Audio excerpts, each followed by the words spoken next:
Every August for 15 years, Cologne, Germany has hosted the world's definitive celebration of gaming. From stunning opening night live reveals and gameplay breakdowns to the biggest news from the industry's best, join hundreds of thousands of fans on the ground and millions of gamers worldwide for the ultimate games convention.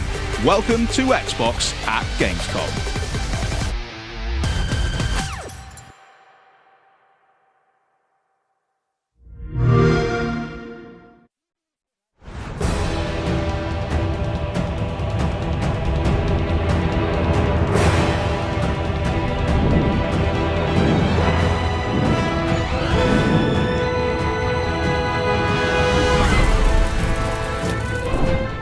A war to end all wars. A war whose victor shall rule Norzelia in her glorious entirety. Roland! Lord Wolford, there is no saving me. The future of Glenbrook lies in your hands now. You're damned right it will. I'll restore this kingdom to its rightful glory. I care only that you and the legacy of House Wolford are safe and secure. As long as I keep walking, there will always be hope. You are responsible for more than just your own life now.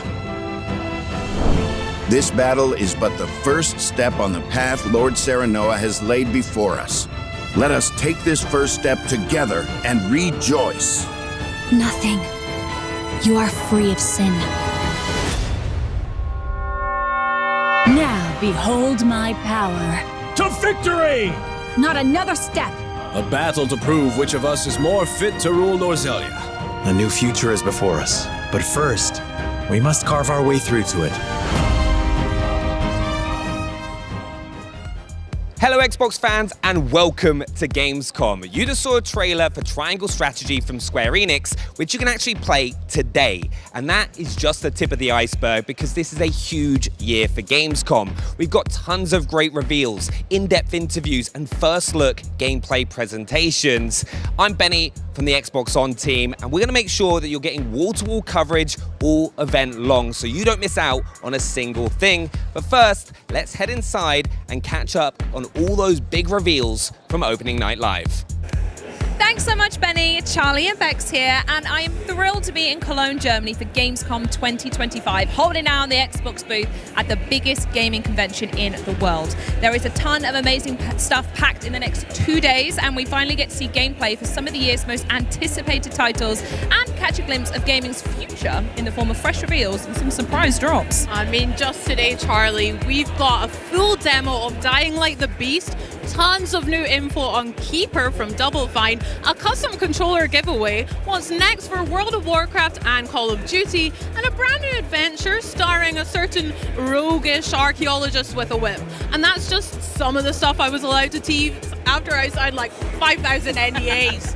But first up, let's go hands-on with the ROG Xbox Ally and the Ally X, the very first Xbox handhelds, and explore the wide world of Xbox Play Anywhere. Now, Xbox Play Anywhere, you can buy a game once specs and access it across PC and Xbox consoles, including the Xbox Ally and Ally X. Even better, your progress travels with you, so you can bring all your saves, your add-ons, your friends, and all those delicious achievements along. So whether you're online on the convention floor waiting to play your favorite game, posted up here at the Xbox booth with your beloved Xbox On team, visiting our battle-ready neighbours at a very impressive Call of Duty Black Ops 7 booth, chilling with the Warcraft team over on the World Warcraft Midnight booth, hanging with Asus at the ROG Ally all the way over in Hall 8, or looking at the latest tech offerings from Samsung this year at Gamescom. Anywhere kind of truly is the best place to play. But right now what we're going to do, Bex, is quickly recap what Xbox revealed last night at the opening night live celebrations. Are you ready? Let's get into it.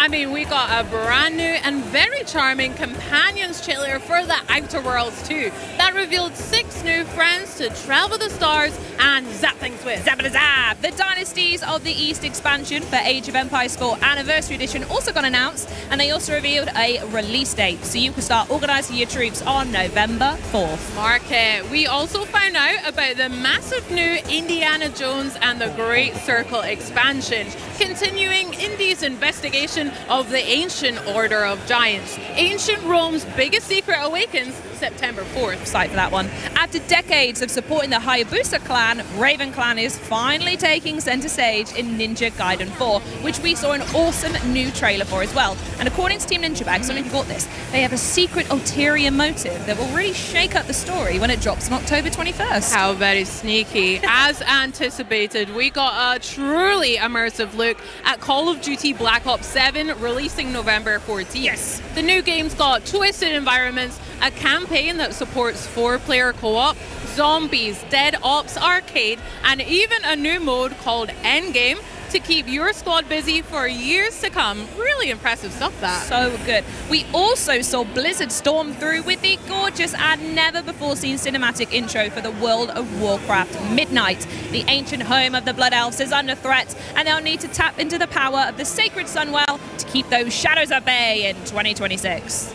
Plus, today we'll have even deeper looks at titles that were shown at Opening Night Live, like Keeper, Dying Light the Beast, and LEGO Voyagers. And in a few hours, this very broadcast will play host to a special edition of the official Call of Duty podcast. But to get the party started, here comes all the latest details on the Xbox Ally, which has been so hotly anticipated ever since it was announced at the Xbox Games Showcase.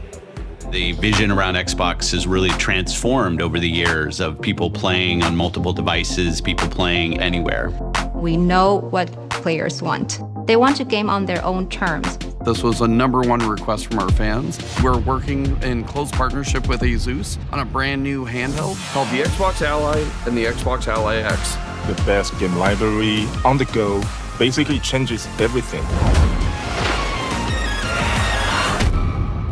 It feels like we're finally hitting an inflection point now where I'm able to take the game that I'm playing on my beefy home PC gaming rig and take it with me on a portable device. The big question a lot of players have is how are PC games going to play on a handheld form factor? The games are largely going to play like they do on PC. The Xbox Ally targets 720p, while the Xbox Ally X targets 1080p. Most titles will perform between 30 frames per second and 60 frames per second, but certain games have the potential to hit up to 120 frames per second. As frame rates rise and fall, variable refresh rate, or VRR, will deliver a consistent and fluid visual experience. Players can further fine-tune a variety of device settings in the command center, from optimizing battery life to remapping buttons.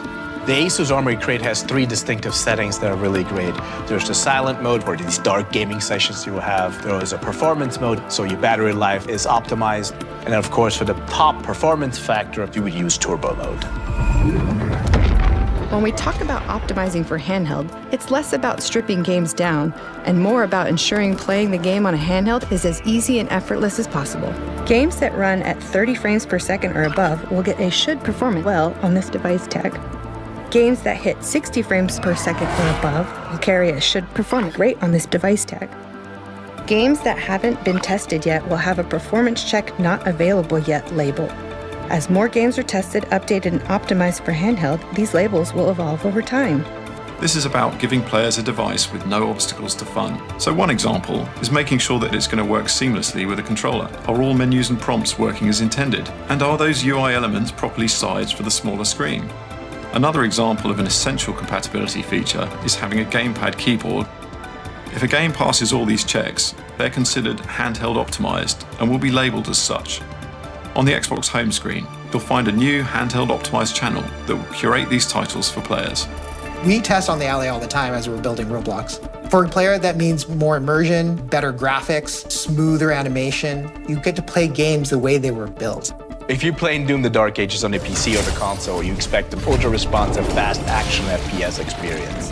On your Xbox Ally, Doom the Dark Ages will be every bit as fast and responsive as you'd expect.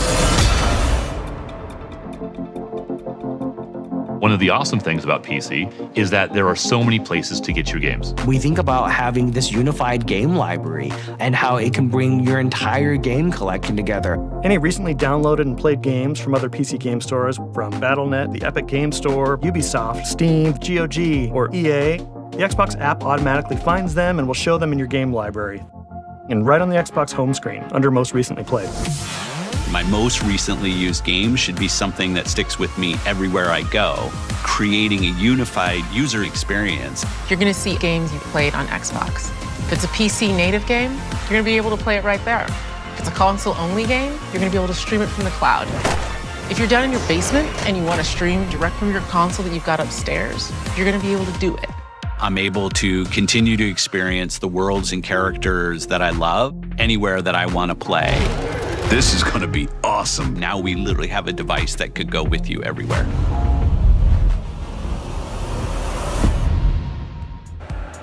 Hey there everyone, I'm Henry, and today I'm joined by Dom and Brianna from Xbox and Gabe from our friends at Asus, who are going to tell us a whole lot more about the ROG Xbox Ally and the Xbox Ally X, which are the very first handhelds giving Xbox fans the freedom to play anywhere. Thank you so much for being here, and welcome to Cologne, guys. How you doing? Thank you for having us. It's been busy getting everything ready, but we're super excited to be here. Well, I gotta say, it's incredibly distracting having the Ally X in front of me. I want to just grab it and have a go, but why don't you tell us, why is Xbox making a handheld right now? Handheld gaming felt like a really natural next step for Xbox. Being able to break out of the living room and play anywhere is so central to our vision of putting players at the center, wherever and however you want to play. And we saw this wave of innovation happening in the handheld space from brands like Asus, and we knew that we could fuel that with so much more energy from Xbox. So when we started talking to Asus, it became apparent like how much more we could do together. We share the same obsession with our players and our devices and gaming in general. And we just realized that by building a device together, we could do something much more special and much more quickly than either of us could do alone. And so that's what brought us to the Xbox Ally. The Xbox Ally really brings together that power of Xbox with the full freedom of Windows. That means that you can play your PC games natively from across storefronts. You can play your Xbox Play Anywhere games natively, and you can stream your console games as well. And really, this is just the beginning. Like, we have such a huge roadmap of improvements that we're going to continue building, continue delivering for our players. We're always listening to feedback, but I'm really excited for this first step. As a device, it's got a really quite unique look about it. Gabe, can you tell us a bit about the hardware design of the Ally? Absolutely. The design of the ROG Xbox Ally features natural ergonomics, comfort, and user familiarity. These solid contoured grips familiar with that Xbox controller we all know and love. And so design starts with your hand, right? We think about our opposable thumbs and the really nimble fingertips that we have.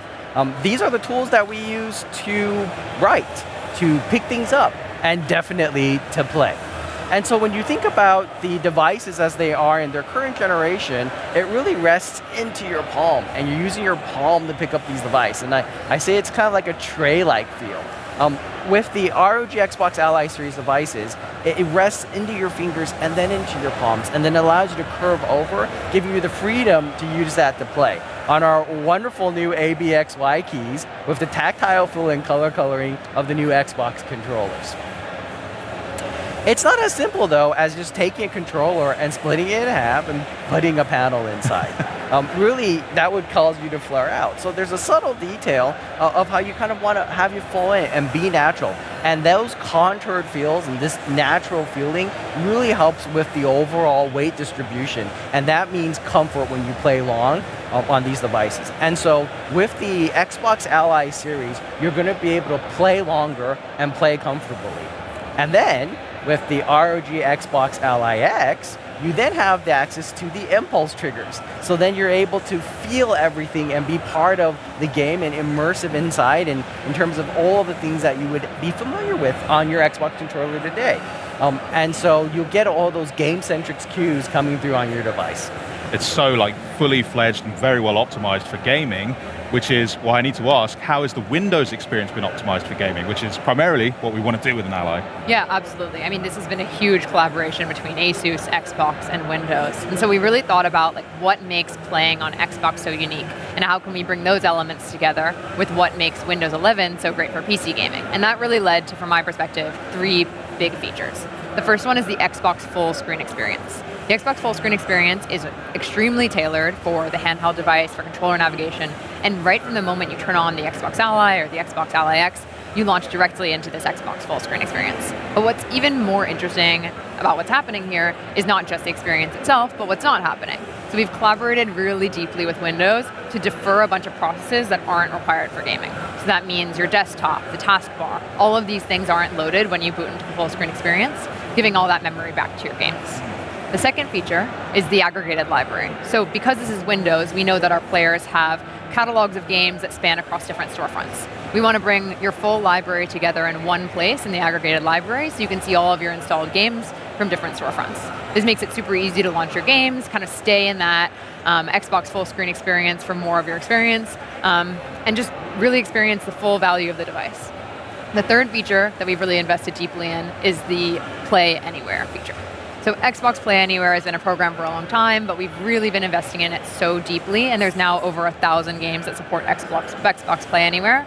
For your Xbox Play Anywhere games, you can bring your progress, your saves, your achievements from your Xbox console or your Windows PC to your Xbox Ally, just again, making that really so seamless. And again, we have a huge roadmap of improvements we're working on together and with the Windows team. So it's really exciting, and I think there's going to be so much more to share, and we're always listening to feedback. But these three features, to me, are what make the Xbox Ally so special.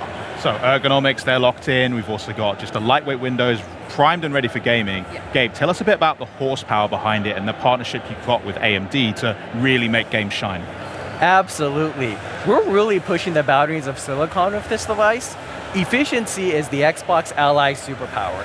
These class of processors are tuned specifically for handhelds. I'm super excited to talk about what's in the Xbox Ally X. It hosts the Ryzen AI Z2 Extreme. We've taken the best performing processor on the market and added MPU.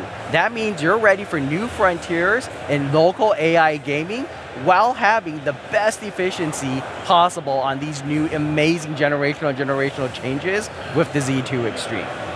For the normal Xbox Ally, we have the Z2A, the first time a handheld processor of this type has been productized for Windows. So that means amazing performance from 15 to 20 watts. Again, efficiency is the superpower. And so for that part, I would say we also can include AMD's Fluid Motion frames. AMD's Fluid Motion frames bring smoothness and additional frames to allow you to enjoy that wonderful gameplay that's available for thousands of games and only on Windows.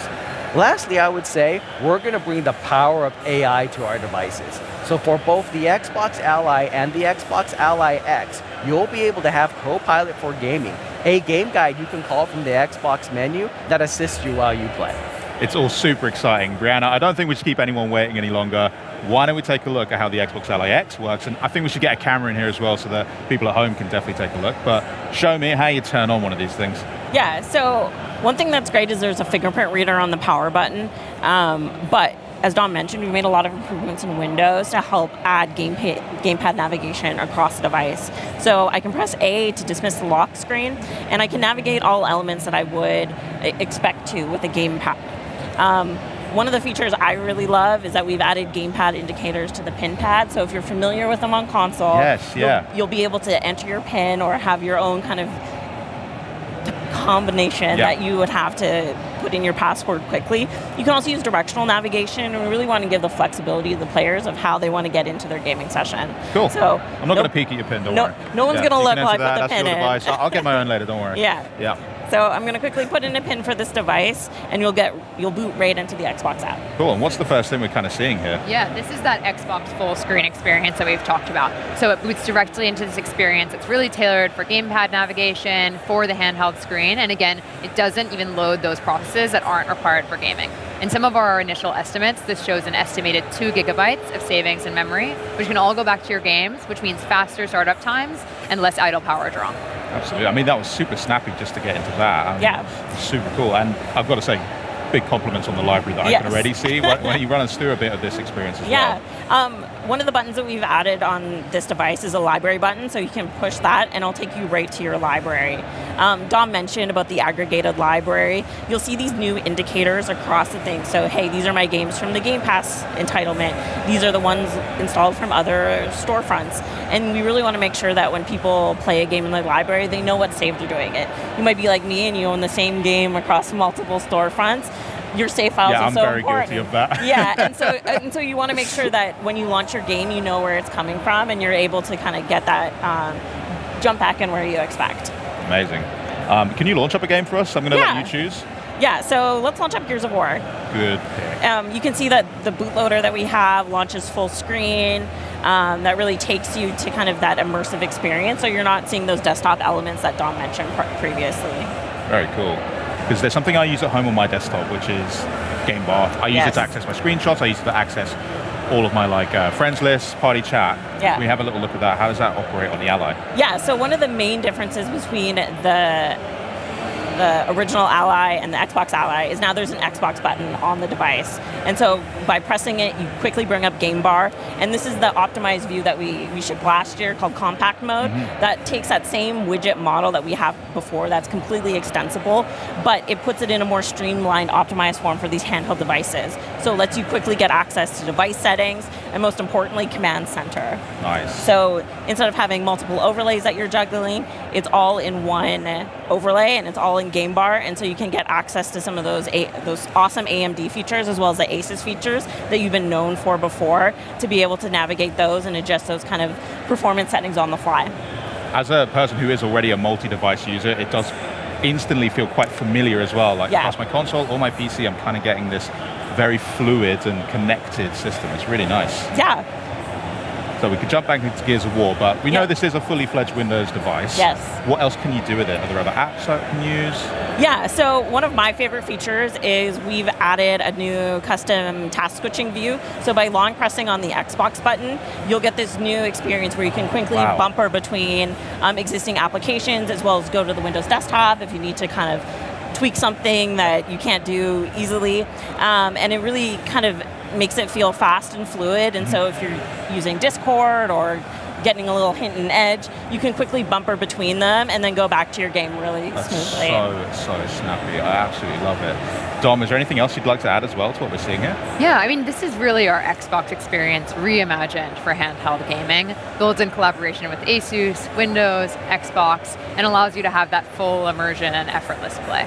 But really, games are at the heart of what makes a great Xbox experience, and that's why we're developing a new program called the Handheld Compatibility Program. And this will help you really easily understand what games play well on your device across things like text size, controller navigation, and so we're really excited to announce this program and work very closely with our developer partners on it as well to help you have the best possible gaming experience on your Xbox Ally. That's so awesome. So all of that, and I hear that you've also brought a little video for us to check out. Should we just load that up now? Let's do it. This is going to be awesome.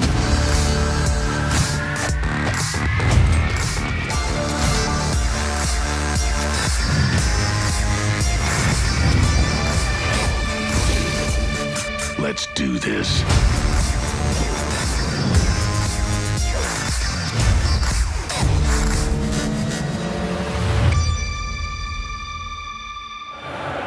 So, now that you've seen what the Xbox Ally and the Xbox Ally X can do, I bet you want to know when you can get your own one, huh? Well, Brianna, if I ask really nicely, is there anything you could tell us on that front? Yeah, I'm excited to share that the Xbox Ally and the Xbox Ally X will be available worldwide October 16th. Oh, that's so soon. All right, well, you heard it here first. The Xbox Ally comes out on October 16th. Thank you for that, Brianna, and to all of our guests here as well for stopping by today. But coming up next, stick around for the latest on ROG Prince of Persia and so much more as Xbox at Gamescom 2025 continues.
You might think that the Rogue Prince of Persia is just another 2D action roguelike, and you'd be wrong. Yes, we have plenty of deadly weapons, powerful abilities, and game-breaking builds, but what makes it different? I'm going to tell you. This is 2D parkour in full flow. You wall run, vault, and somersault through the world, blending traversal and combat into one seamless movement. If you're looking for Prince of Persia DNA, then shine a black light on this. It'll light up like Times Square. And that wall run? That is the first of its kind in the 2D game. Every fight is a chance to move with style. You're not just swinging a sword, you're fighting with everything. Kick enemies into traps or into each other. Vault to dodge attacks. Wall run over hazards. Dive to stun. Boot rocks and arrows into the faces of your foes. It's like playing a Jackie Chan movie as the Prince of Persia. This is acrobatic and environmental combat that rewards creativity and looks damn good doing it. The story holds more surprises. The prince must live the same day over and over, searching for a way to stop an enemy invasion that his actions have triggered. You must learn from each run, discovering how to save key characters and family members and bringing them to the oasis outside of the time loop to unlock new biomes, items, and story beats.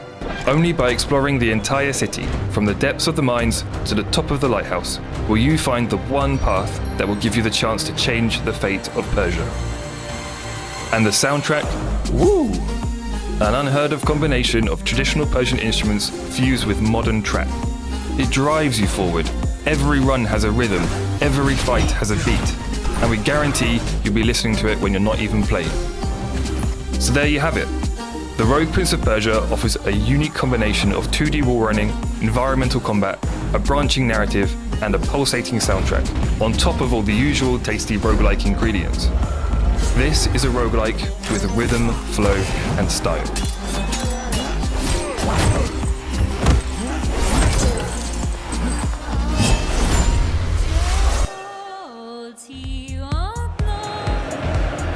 The Prince of Persia is going rogue, known for those smooth acrobatic wall runs and intense boss fights set against an inspired vibrant Persian-inspired landscape. It's clear why it's the most anticipated action platformer roguelite of the year. And here to tell us more from Evil Empire Artistic Director Dylan Erlings and Marketing Manager Matthew Houghton. Gentlemen, welcome. Now, first thing, thanks so much for joining us. And I've got to ask, was that, from what we saw in the back of that trailer, did I see what I think I saw? I think so, yeah.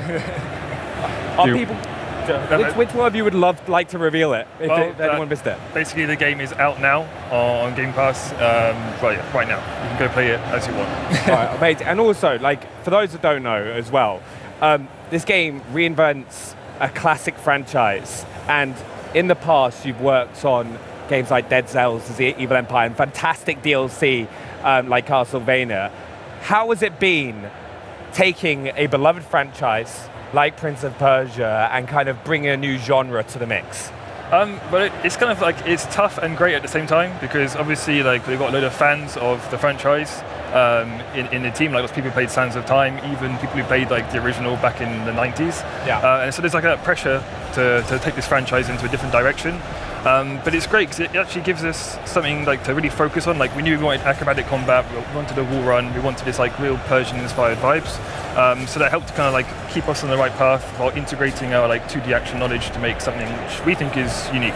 Yeah, it looks absolutely gorgeous. And you've been having the game on early access recently, but for those that haven't been able to play early access, what can people expect when they hop on to Rogue Prince of Persia? So yeah, basically you can expect 2D action roguelike with kind of acrobatic combat mixed with a wall run, which we think is unique in the 2D game. So basically you have a whole moveset on top of that. So you've got a kick, a vault, a dive attack. So basically you're going to be flowing through traversal into combat and back again. And there's also a branching narrative behind that as well.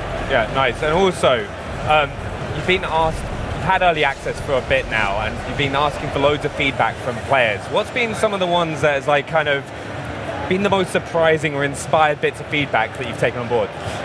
Well, we've gotten tons of feedback from players, especially from the guys we have on Discord. We have a very supportive and dedicated community of players there. And it's almost day-to-day talking with them. It's like they are part of the team. So we just work with them as if they were part of the development, you know. And so one guy, Opelit, he's making the wiki for the game. Yeah. It's super detailed, even more detailed than what we have in the studio, you know. These guys, they know the game by heart. And so it's so cool to work with them. And another one called Andrew is a super fan. And a good anecdote is that he had a baby during the production of the game. Yeah. And so we celebrated it. I did a sketch of the prince with the baby and everything. Oh, that's amazing. Yeah, these guys are truly part of the team, and I want to thank them truly for this early access. It was great. I think that's one of my favorite things these days as well, is how much the community can get involved in games now and like kind of give feedback and kind of work directly with the studios. It's not something we really had in the past. Yeah, that's something truly unique, and like the instantaneity of it is awesome, because you can just ask a question, brainstorm an idea about like game design or whatever, and they would like answer directly. And it's so great. Now, also, one thing, a lot of fans have been asking about the story of Rogue Prince of Persia and how it's going to evolve over time. Can you go a bit more into that? Yeah, so basically the story, you basically start off and you've kind of accidentally triggered an invasion of Persia, and then you've kind of got to figure out a way by going into the city each day and trying to find clues, and then by finding the clues, you unlock biomes, and then maybe you have to like take an item and do something with it to then unlock something else, find a character who then tells you somewhere else you can go. So it's basically kind of like a puzzle in real time as you go through each run, to find the one true way to finally save Persia and rectify your mistake.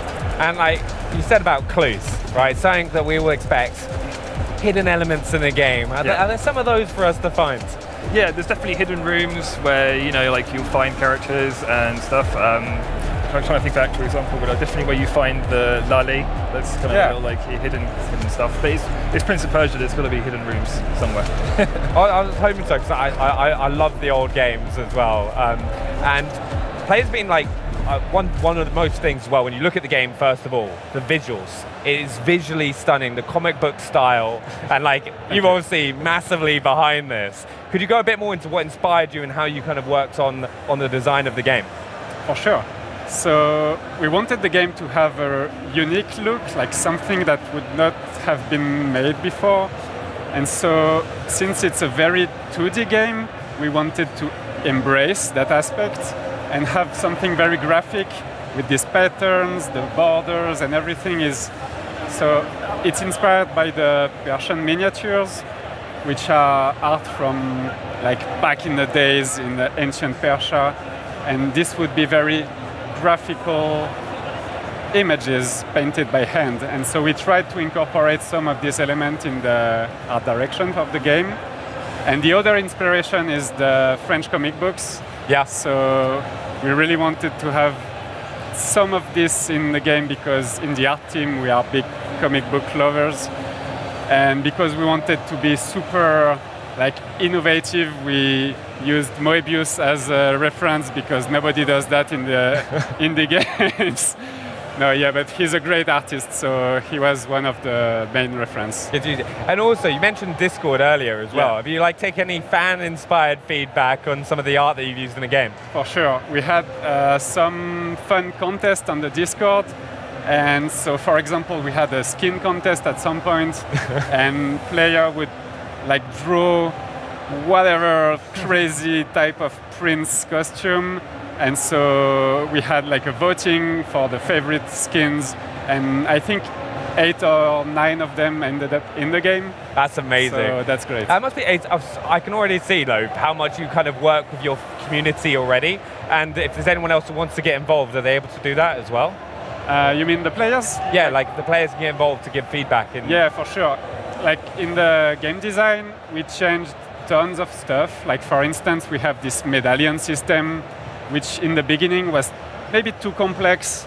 And so we worked with the community to make it simpler to understand, but also more fun to like right when you play, you understand how it works. So we iterated a lot of like game design elements. Yeah, along the game design as well, you did a major art revision for the game as well from when you started.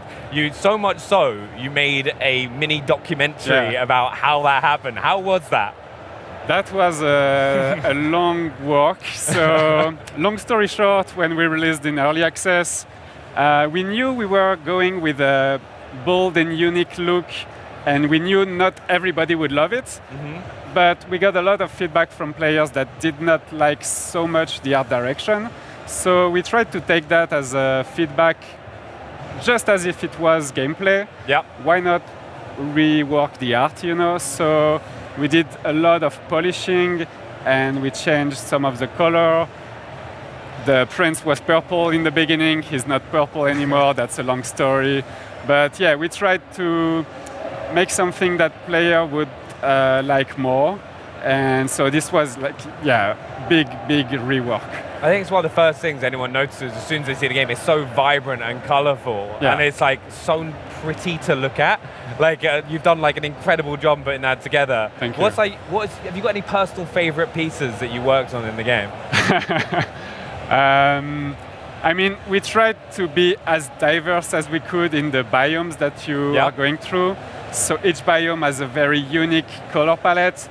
I think the final one, the Palace, the one that's going to be released in the 1.0, is the best one because it's the last one that we made, and we put a lot of love in this because it's the final objective of the game, and it's really nice, I think.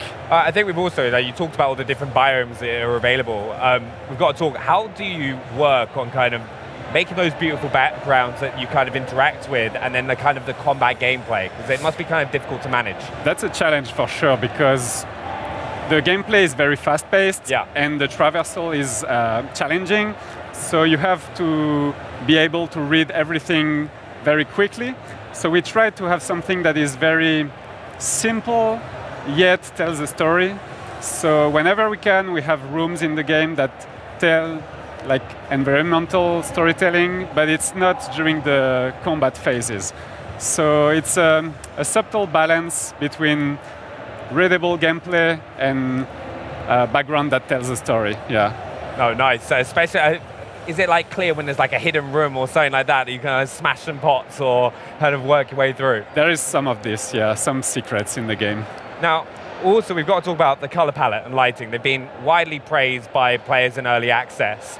Right, how did you approach making the game like visually distinct from previous Prince of Persia games? That's a tough question. We're here to ask the hard questions. I mean, I talked about the inspirations already. So these two, like the Persian miniatures and the French comic book, we tried to combine that into a unique look that, when you see it as a thumbnail, you instantly recognize it, and it's almost as if it was taken out of a picture book. I mean, that was the objective. And we tried to embrace the graphical aspect of it and be very stylized. It's like I see at any moment you look at it, it's like always bright and popping out. It's like a thumbnail. Very colorful, I've got to say though, for people who are hopping on for the first time, we mentioned it a little bit earlier, but they're hopping on from, haven't played early access, and they're hopping on to ROG Prince of Persia. What kind of experience can they expect to play? Because it's challenging, it's beautiful, it's vibrant. There's a lot more depth to the game. Yeah, I think expect to be challenged, but it's easy once you get it in your hands and you can feel like doing a wall run and swinging off a pole and diving down an enemy, like it is super satisfying. So just be prepared for like acrobatic combat, use all your moves, like we said in the deep dive trailer, like it's like playing a Jackie Chan movie. You're just like, you're kicking someone, you're blocking something, and then you're jumping around everywhere, just be prepared to have fun, I guess. And just explore everywhere, because there's always something to find. Explore, that's always the thing I fail in doing. I'm always like trying to speed run everything. I think. But have you got any last things that you'd like people to keep an eye out for ROG Prince of Persia? I mean, go play the game now. It's out, so I mean... Go play it, have a great time. Yeah, we'll definitely be doing it. But guys, thanks so much for joining us, Matthew and Dylan. Really appreciate it. I look forward to hopping on. And also, a big thank you to the whole team at Ubisoft. You can start sharpening your platforming skills and scimitars right now. And remember, the ROG Prince of Persia is available today. And in case you're buzzing for even more 2D fighting action, here comes a trailer that's a little less reflex and a little more tactical. Then we'll be back to check out all that's new in Grounded 2. Don't go anywhere. This is Xbox at Gamescom. Fighter! You asked for this. back in your place. This is but a squall before the storm of battle. Prepare yourselves at once. Time to prove myself.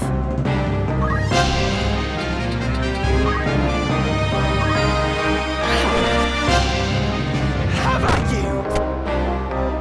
Leave that to me.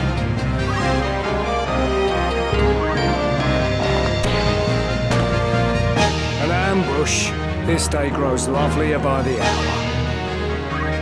Nothing can stop me. Let's finish him.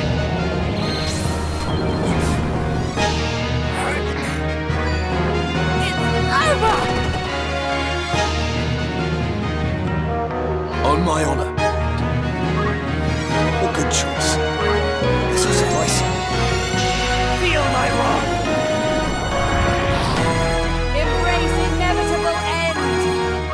Judgment blade. Bring sinners to account. Voyager!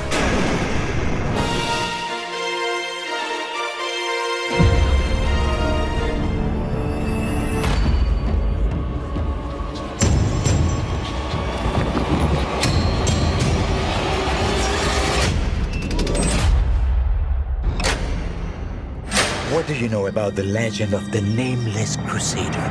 Fierce warrior. Fought in the siege of Antioch, 1097 AD. Very tall, like a giant. Pope Paul IV had an item of this crusader in his possession, his helmet. I'll tell you what. If I see the helmet, I'll leave it exactly as I found it. Sound good?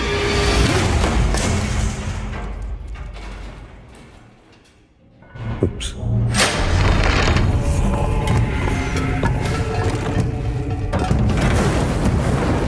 Giant guardians.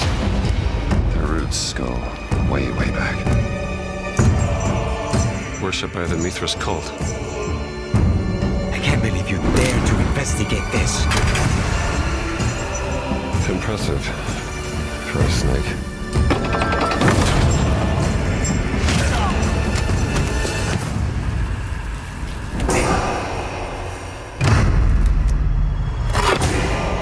It says Semper Vivus.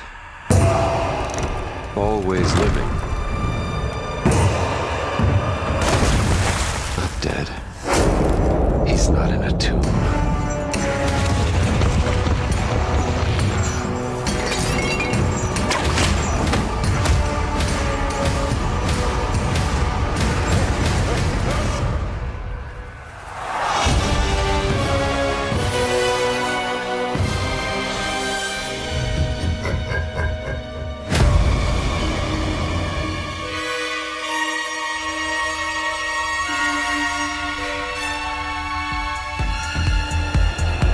Well, you just caught the trailers for Final Fantasy Tactics and Indiana Jones and the Great Circle Order of Giants, which we'll be taking an even closer look at in a little bit of time. But now it's time to dive into a game that hits a little closer to home as we learn all about the big bosses, bigger biomes, and brand new big buggies coming to a park near you in Grounded 2. We've got Chris Parker and Justin Vasquez here from Obsidian and Eidos to break it down into very small, teeny tiny parts. I mean, they say good things come in small packages, so thank you so much for helping me unwrap these presents today, guys. How are you today? We're well. Thank you for having us here. We're very excited to be here to talk about the game. Yeah, doing great. Super excited to be here. I'm honestly so excited to gush all about the fun I've been having in Grounded 2 since it launched now a month ago into early access. So I've been having a blast, but how's the experience been for you two? It's been an incredible experience. We're so blessed to have such an amazing community around Grounded 2. Everyone just reacted so well to the announcement and the fact that the game was coming to them so quickly. And seeing the game in players' hands now, everything that they're doing with it, all the fun they're having with buggies, all the fun they're having in the park, all the different builds that they're making and breaking, and all the great feedback we're getting, it's just getting us super excited and really focused on how we can make the best Grounded 2 possible with our community. I love that. Chris, have you been having a good time with it as well? Yeah, I'm just so excited about how well it's been received, because when you're making a game, you have this passion, you have this joy, you really want it to be something that the community is going to love, and they already love Grounded 1, right? There's so much passion there. And so until you get that into the players' hands and the community's hands, you just don't know exactly. You can hope, but until they've actually sort of tasted that meal, you don't know how it's going to go. And so it went out there, people are super excited about it. They have tons of stuff to say and tons of great ideas, and we love that. And it's just been really exciting. Amazing. Well, I've tasted it and I've really enjoyed it as well. We've been digging in a lot. It's been so much fun. And obviously you mentioned buggies, one of the big new additions in Grounded 2. And how has community feedback helped improve and expand that kind of area of the game for you guys? That's a really good question. For us, the buggies were such an important feature to bring to life because it was the #1 requested feature from Grounded 1. Yeah. And so it was a big reason why we wanted to do a sequel in the first place, because we knew to do the buggies properly, we'd have to build the whole world from the ground up to support them and to really make them shine. Wow, okay. And so for us, it was a question of the balance of how much of this feature do we want to develop and solidify to make it a full experience and to really show the potential of the feature, but not go so far that we don't get the community's feedback. And so we feel like we found that balance with our Red Soldier and our Orb Weaver buggies, and now seeing how players are playing with them, what they're doing with it, and what they're asking for, not just for those buggies, but for future buggies, is really giving us a lot of clarity on where we want to bring the feature, how we want to fulfill its potential, and of course, what exciting new buggies we're going to be introducing in the future. Yeah, there's so many aspects to buggies. Like Justin said, we kind of went for the minimum approach and said, let's see what the community has to say about these. We have all of our own ideas that we're like, these are great ideas, but let's see what the community says first, and then we can kind of hone in on that stuff and help that really guide the future of buggies, whether that be with customization or progression, or even what sort of new buggies we might introduce in the world. And what's been really great is seeing everybody's feedback. A lot of it is very much in line with where we wanted to go. Absolutely in line. Yeah. It's all stuff, almost all of it's been stuff that we've talked about. Yeah. And it's great to see that, and especially, we look at what the community feedback says, and our community guys put it all together, and we count what's been upvoted and what people are reacting to the most. And the things that they're reacting to the most are things that we're like, yes. Yes, that's what we want to do. This is so exciting. This sounds great. So not only does it confirm our belief that this feature has so much potential, it's really nice to see how aligned we are with our community. Yeah. And it really feels like we're all one big team trying to make the best Grounded 2 together. One big colony. That's so cute. I totally missed that. Well don't worry, I got you. My buggy is called Ant McPartlin. It's a Red Soldier ant. I haven't got to the Orb Weaver just yet. We're taking our time. Which is a very UK insular joke, but that is fine for you. But have you guys got any buggy names that you're particularly proud of? Any good puns that you've heard? I've got one up my sleeve. You, Chris? Well, no. The favorite one that we always fight around the studio right now is Stinky. I don't know why. But yeah, when we start up a co-op game for the first time, everybody goes and makes their buggy real quick together, and then whoever names their buggy Stinky first is the one that wins, basically.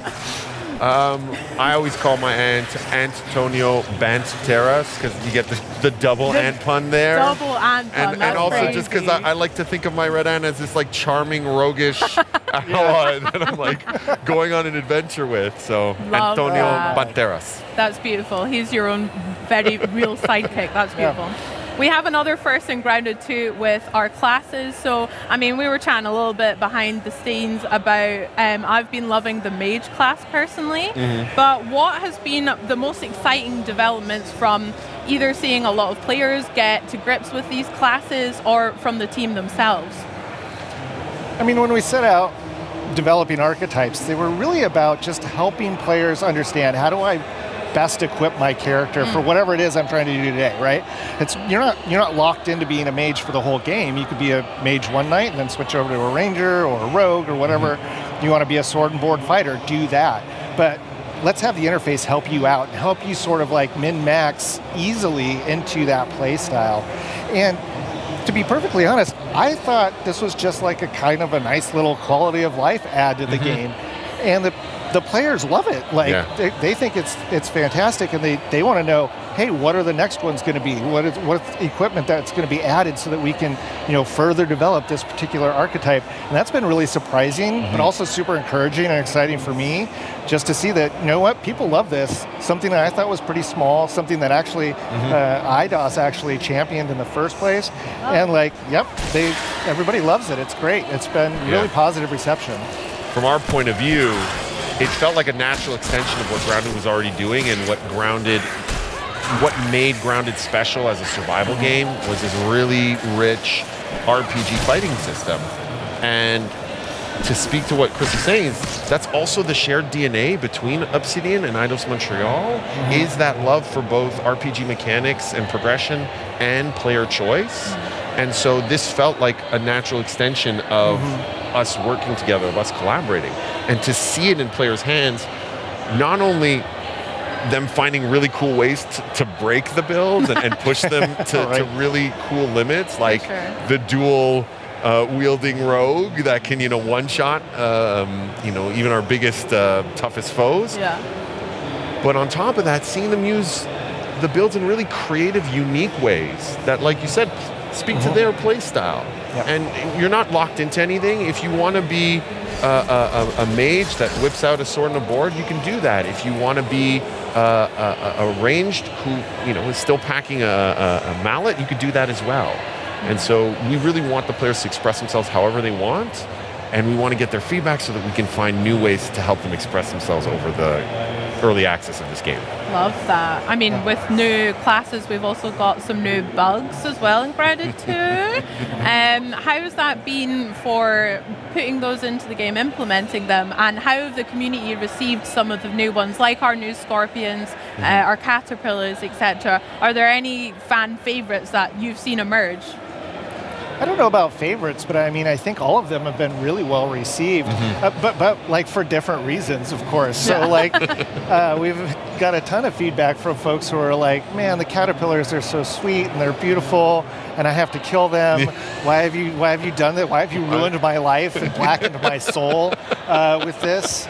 And then another example is this cockroaches, where they're like, I can't deal with cockroaches. Why have you put this in the game? And we're like, oh, well, we put it in there to be gross. That's why it's there. It's serving its purpose. But the reception to those has been really fun, very exciting. And on the other side, what was nice for us is when we first started talking about what creatures we wanted to bring to Grounded 2, I think it was universal. Everyone was like, we need something that is on the same level of terrifying as the wolf spider from Grounded 1. And the number one contender was the scorpion. And it was a huge request from the community for a long time. And being able to bring that to life, but in a way that does justice to it being this terrifying predator coming after you, and seeing all these reaction videos online of people in their camps being, hunted by the scorpion and popping out, them freaking out and trying to hide. Like, this thing is coming after me. What do I do? It's so rewarding to be able to traumatize a whole new group of players in interesting ways. You guys have a lot to answer for making me kill the sweet caterpillars and the butterflies, and then also the horrendous night terrors I've had for the scorpions. So we'll talk afterwards. But speaking of foes and new enemies, I hear we have a new boss to look forward to as well. So can you tell me what this new boss is and why you guys are excited for players to take it on? Happy to. So our new boss is a giant tarantula. Oh my named Axel, who has gotten loose in the park. And this is what we're calling our first park boss. And in Grounded 1, there was these really cool backyard bosses, the broodmother, the mantis, and these were all, really giant, terrifying foes. And so we knew we wanted to keep up that tradition. Yeah, look at this thing. It's terrifying. We wanted to keep up that tradition, but because now you're riding buggies, what's giant and terrifying and monstrous has to scale in proportion to that. And so we really wanted to nail that primal feature creature terrifying experience for players. And again, it was just the clear first choice for us was we have to bring that fantasy of the tarantula to life. And that's where Axel was born. And then we had to look at scale. I mean, like it is, I don't even know if you can tell from the footage we just showed It looks how huge. immensely huge this is. So the character in that footage is riding around on its own orb weaver spider, and the orb weaver looks teeny tiny compared to the tarantula because it's about like 3 times bigger than a wolf spider, which is one of the largest creatures in Grounded 1. And I think it's about It is- 16 times bigger than the player, so Yeah, it's pretty massive. It's massive. It's Yeah. absolutely huge, and we think players will have a lot of fun with it.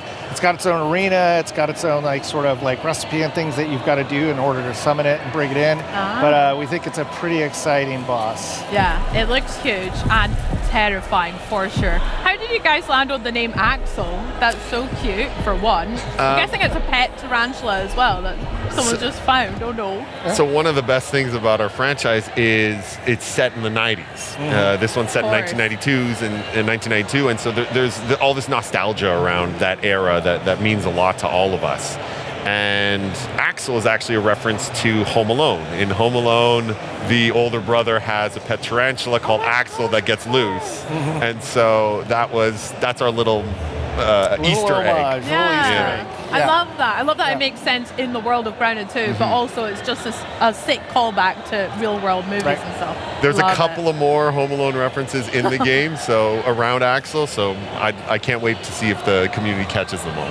Love it. Yeah. Well, let's get back to this big boss Axel, because I would love to hear some tips from you guys about taking him on. I'm terrified already, and I'm hoping I don't have to do it alone. But yeah, do you have any tips for players on taking them down? Well, I mean, with basically any adventure in Grounded, you got to load up before, you got to prepare for whatever your adventure is going to be. You need to make sure you've got enough food and water and healing supplies, and then you're just going to have to go in and die a couple of times. Like, that's basically what's going to happen. He's got a lot of special attacks that are really cool, and you're just going to have to kind of learn that sequence, because there's also some stages to that boss fight as well. So once you've figured out the first one, you're going to have a couple of surprises for you. Figure out the second one, a couple of surprises for you. Hopefully it'll keep players entertained for a while. And when they finally beat it, there's a lot of goods on the horizon there. You know, you can, like with everything in Grounded, you ultimately murder it and then turn it into fashionable attire. And that's exactly what You wear your do. trophies on your body. Absolutely. Yeah. Make weapons and armor with that, maybe some furniture, right? Yeah, You want- absolutely. You want to upholster something with that, and that's exactly what you can do here. My advice would be, whether you're playing single player or with your friends, to bring a friend. Go with your Orb Weaver buggy. You know, hey, if you want to take it on alone, go for it. Become the stuff of YouTube and Twitch legend. But if you want to, try to survive, bring your Orb Weaver buggy. It will come in handy immensely. The fight was designed with that in mind, and we had a lot of fun figuring out, okay, what makes fighting a giant creature on another giant creature a fun and unique experience. So we really hope that the players will get a kick out of the Grounded style massive boss fight, but now on their own, impressive buggy mounts. Nice. I can't wait to try it myself and die multiple times, no doubt. Very good. And Parker, you mentioned that there's some, obviously our favorite thing about Grounded is getting the loot. My favorite thing is going and analyzing everything, breaking it down. Can you tell us a little bit about the spoils that we can expect from the tarantula? Is there going to be some pieces in particular? Absolutely. So a couple that spring to mind is there is an absolutely, as you would expect, massive bow that you can craft. It's sort of ridiculously large, but that's what makes it sort of charming, is that like you made it out of the biggest creature that's been in the yard so far, so it is ridiculously large. You can make yourself a new fancy chest to adorn your base that holds a little bit more stuff, as I recall correctly. And is of course again fashioned out of axle pieces. You can even make yourself a cool little throne. There's all kinds of stuff you can do. So that's the one that I'm most in love with, and I can't wait to see how the community reacts to that, because it is a significantly impressive throne for a significantly impressive boss. Yeah, big Spider King throne. That sounds great. I can't wait to see it. I hope it's fuzzy as well. Yep. The colors on it look so sick. I mean, I'm imagining your guys' offices are kind of just, do you just have tarantulas kind of like lying around, or any bugs and stuff? Like, that would be terrifying. Our art director makes these massive, mood boards whenever we have a new insect. It's just like a wall of terrors. And we're like, okay, which of these is the most interesting terror to bring to life? And so when we were working on Axel, it was just all of these different tarantulas, and we're looking at them going, I didn't even know tarantulas came in those colors. Yeah. Your dreams must be haunted, but no. Also, on top of the new boss and the new tarantula, I hear we've got a new biome on the horizon as well for winter. Could you tell me a little bit about what we can expect to explore there? Absolutely. For our winter update, we're going to be introducing our first new biome in the park. It's our garden biome. And what's really exciting about it is that the park allows us to explore areas that are really a good mix of human crafted, handcrafted areas, as well as the more natural, organic areas. And so the idea of a community garden was very appealing for exactly that reason. And so we get to see, our pumpkin patch or a vegetable garden or a greenhouse. These all feel very organic and very wild and very grounded, but have this new layer to it of, no, this was carefully cultivated by humans to be laid out in a specific way. And so that gives us the opportunity to do things from a level design and experience design wise that couldn't be done in Grounded 1, can only be done because of the park. Chris, do you want to? Yeah, no, 100%. You pretty much nailed everything there. I'm just super excited about running around amongst giant pumpkins. The greenhouse gives us the opportunity to make a very humid environment, which is something that we have not had before. I think we have with the vegetable garden, we're doing some interesting things there that almost turn it into sort of like a hedge maze experience. Like, there's a lot of things that we're doing that I think are really fun, and and this was all sort of planned in our heads, at least loosely, from the beginning, where let's nail all the foundational stuff with our first early access release and make sure that all of those pieces are there, and then we can do some more experimental stuff. And so when we get to, after we have the tarantula update in the fall, our winter update is going to be this first big one where we've got some new biomes and a lot of new stuff, new insects, of course, more equipment, all kinds of things on the horizon that we're really geeked up about. Heck yeah, lots to look forward to there then. Yeah. Oh my gosh. Well, is there anything else that you want to share with us just now, right around the corner for Grounded 2, that we can look forward to? Well, I think there's two things. If you look at a roadmap, you could see that with the garden biome, we'll be introducing our first new buggy, which is the Ladybug. Yeah. So we're very excited about that. We think she's going to bring something unique and fun to the players. And, in general, if the community wants to get excited about what it is that we're doing, the roadmap is a good place to go check out everything we have in mind. And, we want to hear people's feedback. We want them to join us. We want them to help sort of help mold what it is that we're planning to do right now. Like right now, we have a very loose idea of all the things that we think would be super exciting, that would be great to add into the game. But you know what? This is a journey that we want to take with the community. And so, our roadmap is our sharing. This is what we think right now. We want you to come now share with us what you think would be cool and exciting and great for Grounded 2. I love that. Yeah. I mean, I'm really excited to think of some new names, I guess, for this Ladybird mount as well. If you guys had to have one in real life, what do you think you would have for a real life buggy? A Red Soldier and the Orb Weaver, or the new Ladybird? I would definitely take the Red Ant Soldier. The reason why is at least right now, it can kind of do everything, which is fantastic. It can harvest, it can build, it can fight, it goes really fast. It seems really cute when I pet it, even though it's terrifying. So like everything about it is like really great. Like Orb Weaver's cool too, but it's still maybe a little too terrifying for me. You don't see that parking that in your driveway anytime soon. I'm still not down with that. So we'll see. We'll see as other ones come online. Maybe I'll change my mind. Yeah, I totally get the appeal of the Red Soldier, and it's got that like off-road ATV feel to it.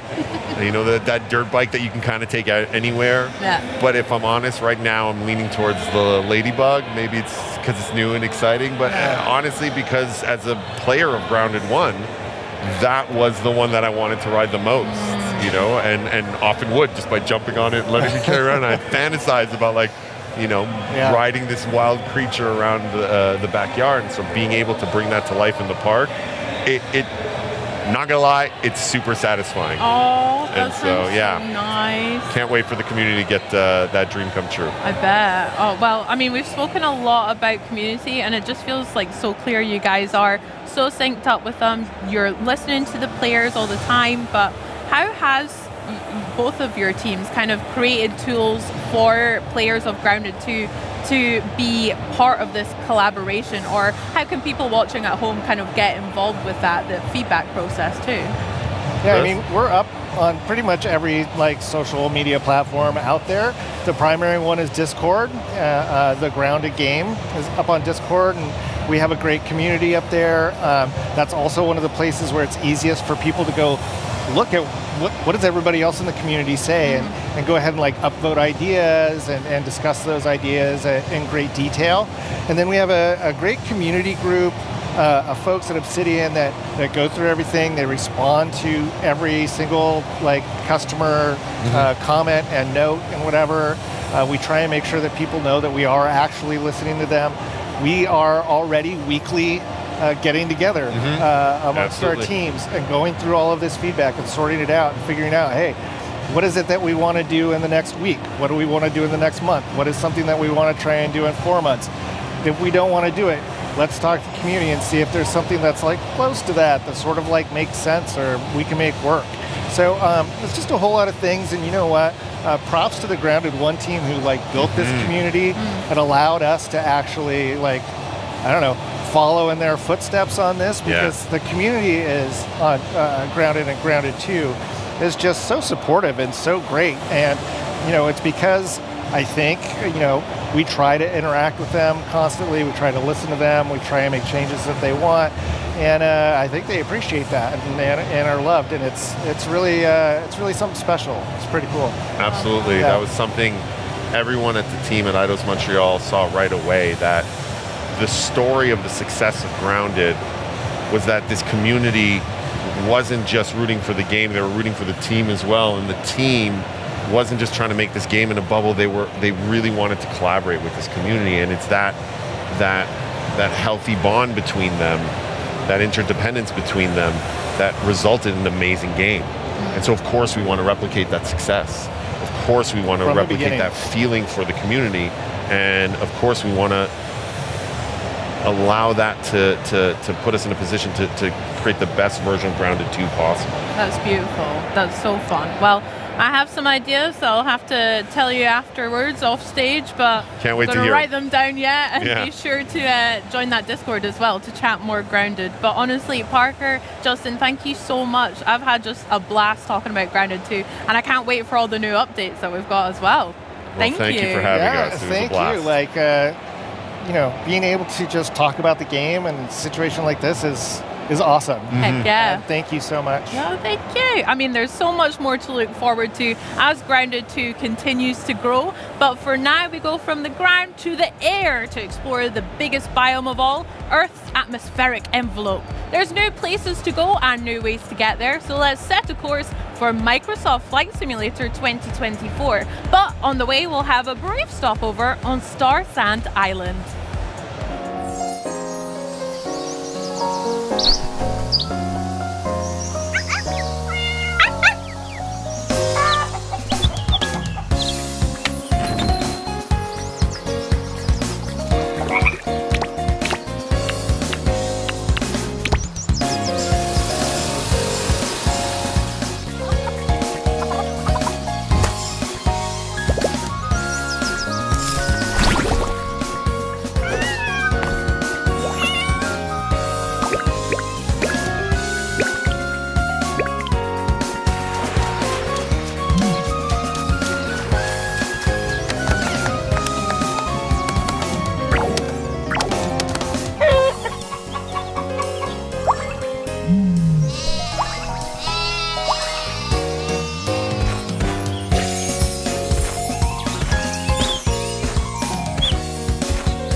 When you think of Microsoft Flight Simulator, you might picture soaring over iconic skylines or navigating through turbulent weather.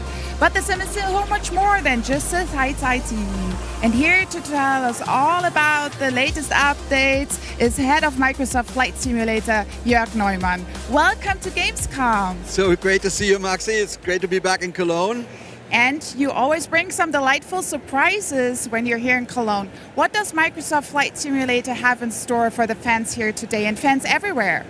Yeah, I mean, Flight Simulator is a worldwide hobby, but Gamescom in Germany are actually critically important for us as a team because it's frankly the second biggest audience, and so we always try to prepare something special. And that's music to my ears that Germany is so special. Why do you think that is? I think it's the history in aviation. Germany has been since the beginning. Otto Lilienthal, Ferdinand Graf Zeppelin, and Junkers made the first metal aircraft. Lufthansa is super influential in the world of aviation. So I think it's sort of in the water or in the air. Germany is the country with the most registered private planes, for example, in all of Europe. So there's a huge audience. Some of our longest fans are here, most dedicated. So we always try to bring something. And we brought two things today, and we had some trailers. So let's run the first trailer.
That was really, really, really beautiful. Well done. Can you give me some context about the update? Yeah, I mean, one of the big dreams of flight simulation has always been to fly highly realistic planes over beautiful, detailed landscapes. And in Microsoft Flight Simulator 2024, we actually got further than ever before. Our aircraft are very detailed. And what you just saw shows you how detailed we can get with the countryside. So what we do is we fly planes really low over the ground, over the country or over the cities. And we take millions of pictures and LiDAR. And out of that, we construct three-dimensional cities. The resolution is 3 centimeters. And because Germany is so important, we already had 25 cities. We had Hamburg and Berlin, of course, Munich, Cologne. And now we added 7 more with Bremen. And we're really wanting to fill out the country. And now we're at 32 cities, and we're going to just keep going. And one day, we'll have the entire country down to 3 centimeters, and you can find everything. That's a big goal. I'm looking forward to that. And I remember when you added Munich, because that's my hometown, and the first thing I did was going up in the air, hovering over the street where I lived, which awesome. Was really cool. But I know you have more today for us to share. Yes, I'm super excited about this. We have our first German helicopter.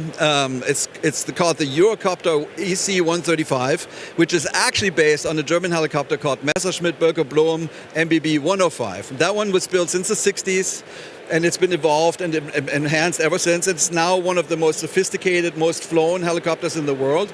And it's famous for medical evacuation missions, search and rescue missions. And we partnered with a very large organization in Germany. And I'm happy to show another trailer.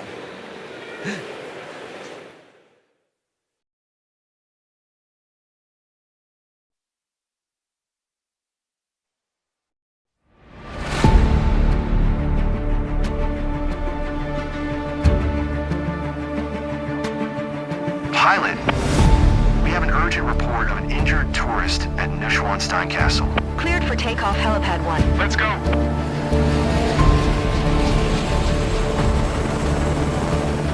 Flight level 180.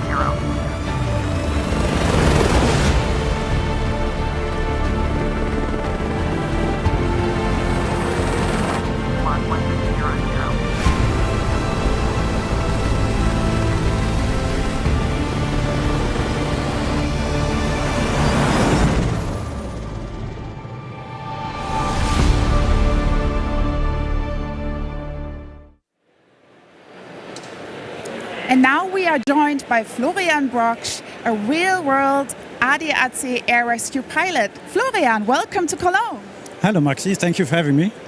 So you are a real pilot. Can you tell us a little bit more about yourself and especially also the ADAC air rescue? I started flying helicopters when I was 22 and became a search and rescue helicopter pilot for the ADAC air rescue in 2017. The ADAC or ADAC Luftrettung air rescue provides handles up to 50,000 missions a year across 38 stations. I personally work on the station Christoph Westfalen, where we fly 24 hours a day and handle approximately up to 8 missions per 24 hours and fly hundreds of kilometers throughout Germany, especially at night, and the bordering countries. Well, thank you so much that you took the time to come here today. And you actually tried out a little bit the Microsoft Flight Simulator rescue mission. How realistic was that for you as a pilot? The EC-135, well, looks really great in the simulator. As far as for the realism of the mission, it's all about the team. It's not just the pilot. You always need the 4 of them, the pilot, the medic, the doctor and a hoist crew member to complete a successful mission. Beyond that, the Microsoft Flight Simulator is a really great tool to provide pretty realistic pilot experiences. And Jörg, how was it for you partnering with ADAC to make it as realistic as possible? Yeah, it was great. I mean, so basically we had support from 3 pilots that helped us tweak the flight model and give us feedback. It was great to hear Florian's feedback earlier, and you liked it, so yay. We had support from Airbus helicopters and from ADAC, and there we really watched a whole bunch of your missions when he actually saves lives, and that was great inspiration for us to do this mission and the challenge. Yeah, so we hope we got close.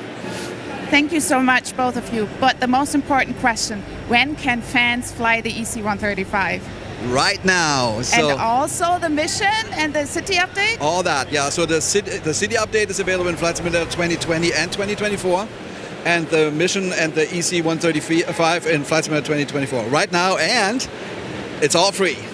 That's what I like to hear. Thank you so much also for always bringing local content. Thank you so much, and also to your team, what you do for us and for humanity. So thank you so much.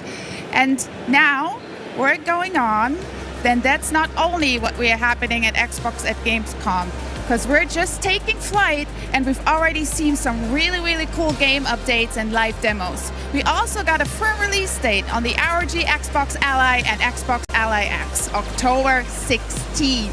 And by my count, we still got more than a dozen games to cover today, including even more world premieres. Definitely stick around if you're a fan of comic book brawlers, zombie apocalypses, or just free stuff, because we've got more of all 3 coming on the other side of this never-before-seen trailer. Friends, Tropicans, the world is changing, but one thing stays the same. Me. Tropico is the greatest country on Earth, but guess what? It's about to get even better. I know what you're thinking. Can it be done? Can Tropico rise again, be even bigger, even better than before? Ha! My dear friends, anything is possible when I'm in charge. Pure, untouched potential, waiting for greatness. Imagine a Tropico like never before. The best Tropico in history. You're welcome. Oh, too vague? Patience, my dear Tropicans. A ruler never reveals all his cards at once. Pay attention! The character I think I'd least like to face in a physical fight is Omni-Man. He'd probably smash me through a building of some sort.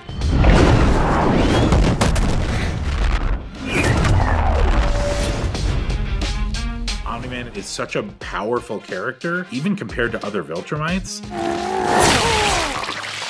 We just wanted to capture his brutality. His brutal fight style is very evident. There's no frills in his gameplay. He doesn't have wasted motion. He doesn't quip unnecessarily. It just conveys the strength of all the years that he has spent fighting as a Viltrumite. What we wanted to do was give him techniques, give him moves that are powerful, that deal lots of damage. It should feel like a bit of an uphill battle to fight this guy. I think we just wanted Omni-Man to be really strong and badass and fun to play.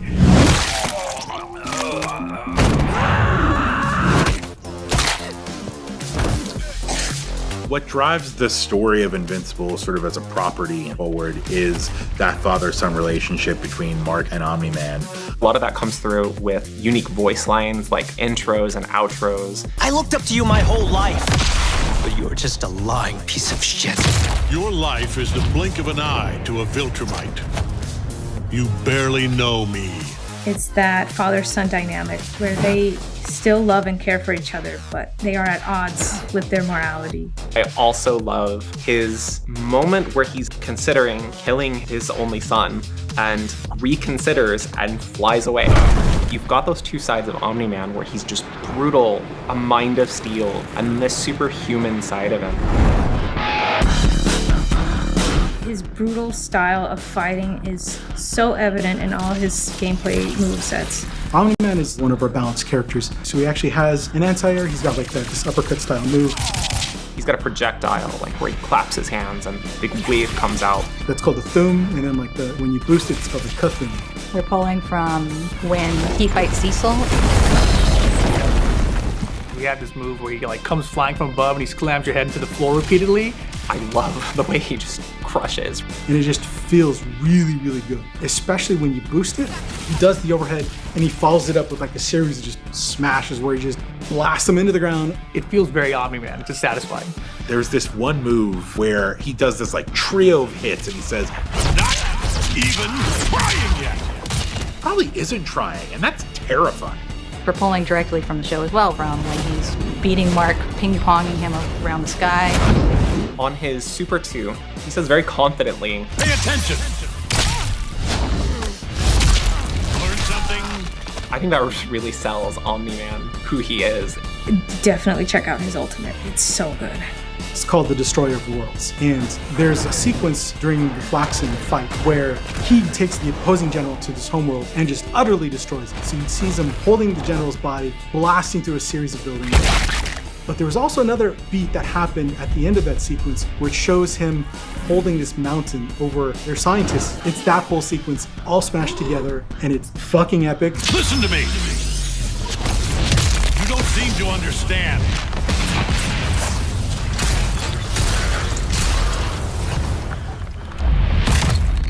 This battle isn't yours to win. That's cool. That's just cool. I would put him as an anchor, the last character on a team. This guy great was just been neater. Take advantage of these moves that he has that work well on their own, that are also somewhat risky. Obviously, we gave him some really powerful moves that are really cheap, and players are going to enjoy using them, but they have a drawback. They are punishable on block, for example. We gave him incredible air mobility, so he's really fast, can close the distance really fast, but it's a little bit more of a technical thing that you have to learn to do. I definitely recommend playing as him. Really excited for people to be able to get their hands on Omni-Man and really feel powerful. I think that he is going to be beating the crap out of people. He's zipping around, he's punching people, boom, boom, you're done. Now I've proven I'm the strongest among us. Well, we know it looks stylish and it aims to stay very true to the characters, but you know what? The only real way to get to know a new fighter is by feel. And here to help us do just that are the game's executive producer, Mike Willett, and combat designer, Rip Parbu. Let's get hands-on with Invincible Versus. Thanks so much for joining us, guys. Thanks for having us. How you doing? Yeah, it's been great. No, it's been fantastic. Yeah, I mean, you go back to EVO, and just EVO was just absolutely amazing. We had a fantastic showing. It's our first time having people publicly touch the game, so I think that EVO was just a really great show overall. We also got to unveil creator mode there, so the blood and gore is not going to be as crazy if you guys try to put it on YouTube or something, though you won't get demonetized. We also had a motion inputs revealed there, so a lot of good feedback from the community that we've taken and put back into the game. Yeah, no, like you were saying, you've been like the Quarter Up team have been so busy all summer revealing characters, and at EVO, we got that first look at Omni-Man. Exactly. Right? how's the player reception been so far? Yeah, the reception at EVO for Omni-Man has been crazy, right? Yeah, like being on that stage, revealing that trailer, and then just feeling the energy come back to you, it was like awe-inspiring, and be able to take that back to the team. Everyone's super pumped up, so we're jacked to show everybody more. Hell yeah. I mean, as someone who's like super into the comics, read them all, been watching the show, like we're both really excited to get some fresh gameplay, and we've obviously got Omni-Man as well, so if you feel ready to it, we'd like to see some of that gameplay. But before we do that, is there anything else we should know about him before we try to beat him up? Yes, the absolutely worst kept secret ever, but I'm going to reveal it officially now. J.K. Simmons has returned as Omni-Man. Oh, let's go. It's an amazing casting. Kind of makes me want to have some yellow M&Ms, you know? Yeah. I'm in the mood for that. Well, shall we play? Show me what you've got, devs. Oh, yes. Nice little voice line. That's amazing. Sounds like the scariest challenge I've ever heard. Yeah, I don't even send me the whole heaven. Look at it split. All right, so we've got the lineups here. It's what's a little bit different about Invincible Versus is that it's a triple tag team fighter. So can you break down why is it important to sort of pick so many different characters within your setup? So a tag battle fighting game, so your kit basically is represented by 3 different characters, and characters have a variety of different styles, so you construct the kit to your style of play. It's like, I want to play like a long range game, or I want to play something more intimate and really bully people into a corner. There's something for everybody, and then there's like your fan favorites, and then there's like some more obscure characters that you don't know much about, but might have really cool tools and some awesome gameplay that you want to dive into, like say like Thula or Bulletproof. Yeah, the other thing, of course, you know, you go back to the IP, there's a lot of teams already built in there, right? You've got Team Teen, you've got Guardians of the Globe, you've got the Viltrumite, so it kind of lends itself to a team format, I think. Nice. Well, let's see some gameplay then. So let's walk everybody through like special moves, like really represent his kit. Okay. Yeah, so this right here, this is his ground pound, this is an overhead attack. If you boost it, it's gonna be multiple hits, and if you're fast enough, you can actually pick it up for a combo, which is gonna be pretty hard for me right now, I think. I'll try it one more time. Yeah, you got it, there you go. All right. Wow. Are you going to take that? Come on. Yeah, why not? First try. I gotta get him off me with it. So this is the ground pound, right? This overhead, really fast attack, really hard to stop, also available from the air. He also has this projectile right here. This is called a Zoom. There you go. Yeah, fresh character for you. If we go into the corner and I boost this version of it, it's actually going to, I have no boost meter. Give me like 5 seconds. Tag out. Show him how fast the boost meter returns. Yeah, you can see up there the yellow bar in the middle there. You can see regen really quick now. Nice. So when you tag out, that's how you accentuate your recovery for that boost meter. So right now, the boosted Zoom right here, that actually can give a wall splash, so I can get a combo if I was better at the game. There you go. There we go. You're doing great. I'm doing fantastic so far. You're winning as far as I'm concerned. Yeah, so that was like 2 of his special. We got one more though. It's the rising uppercut. This here is a traditional like DP kind of input that you would expect from fighting game, right? It's got some invincibility on it. If you boost this one, it's got multiple hits and armor. Sorry, I had to tag out. Your reactions are fantastic. That was right on the nose. I'm so fast at this game. Reflexes. All right, go. Show him now. Rising uppercut. And you can do another uppercut after it. Yes. Why not? Yes. One thing I'm noticing as well is that on screen there's lots of like really easy cues to understand. It's like character, it's like yellow flashes, blue flashes. Can you tell us a bit of what those are? So Omni-Man is really fantastic because he's a character that is a balanced character that can apply tons of pressure and super brutal in what he does.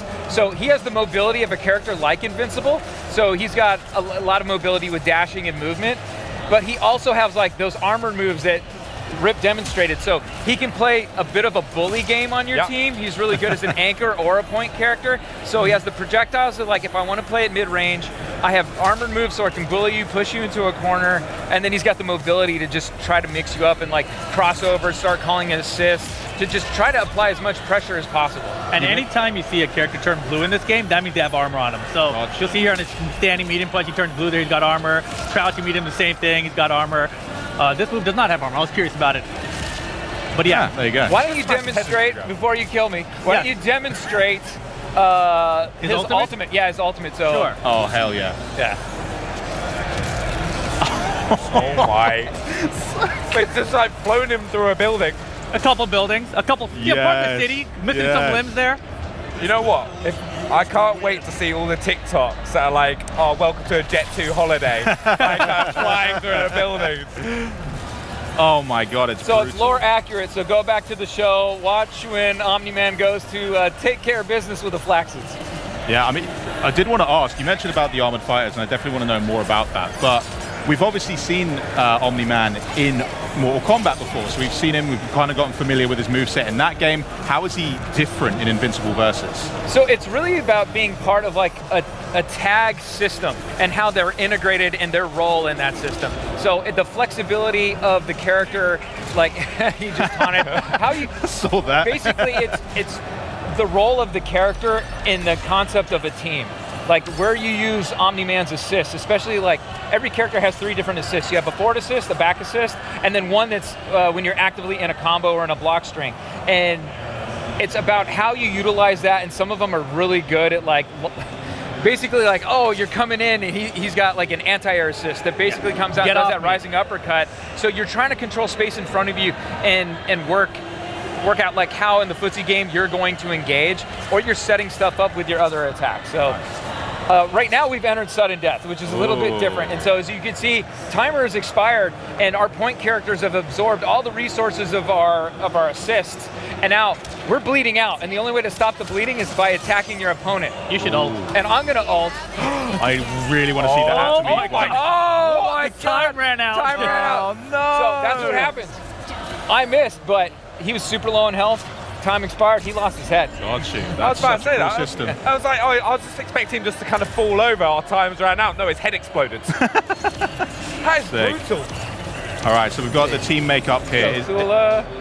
Are you guys making specific decisions on who you're picking for like a good balanced team, or can you sort of weigh it a bit heavier one way if that's more your preference? So like if you look at my team, I've got Omni-Man, I've got Battle Beast, and I've got Rex, right? So Omni-Man and Battle Beast, they're both armored characters that can kind of just push through the opponent's attacks. Cool. But I've also got Rex in there, so I can play some keep away, some projectiles, just keep people away from me.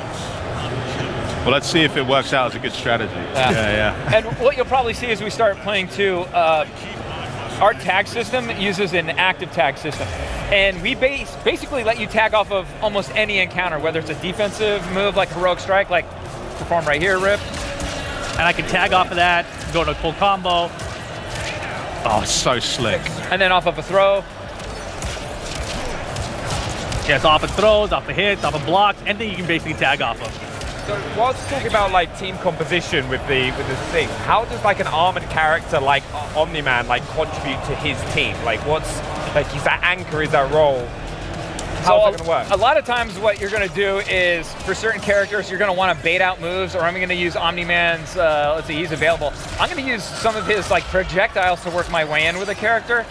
Or if I think you're jumping in on me, oh, I used Tulits there.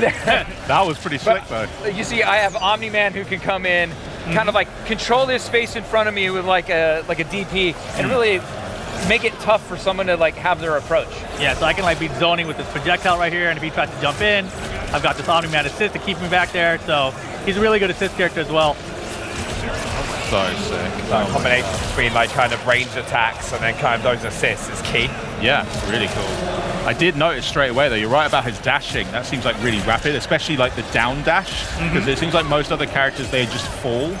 Whereas he's got much more control, right? Exactly. He's got like a triangle jump, that's what we call that. So it's like he can actually go down forward and he can travel really far. Like characters have different types of dash in the game. Eve can actually air dash upwards in diagonals as well, so she's got a full 8-way dash. But Omni-Man is downwards or forwards in the air.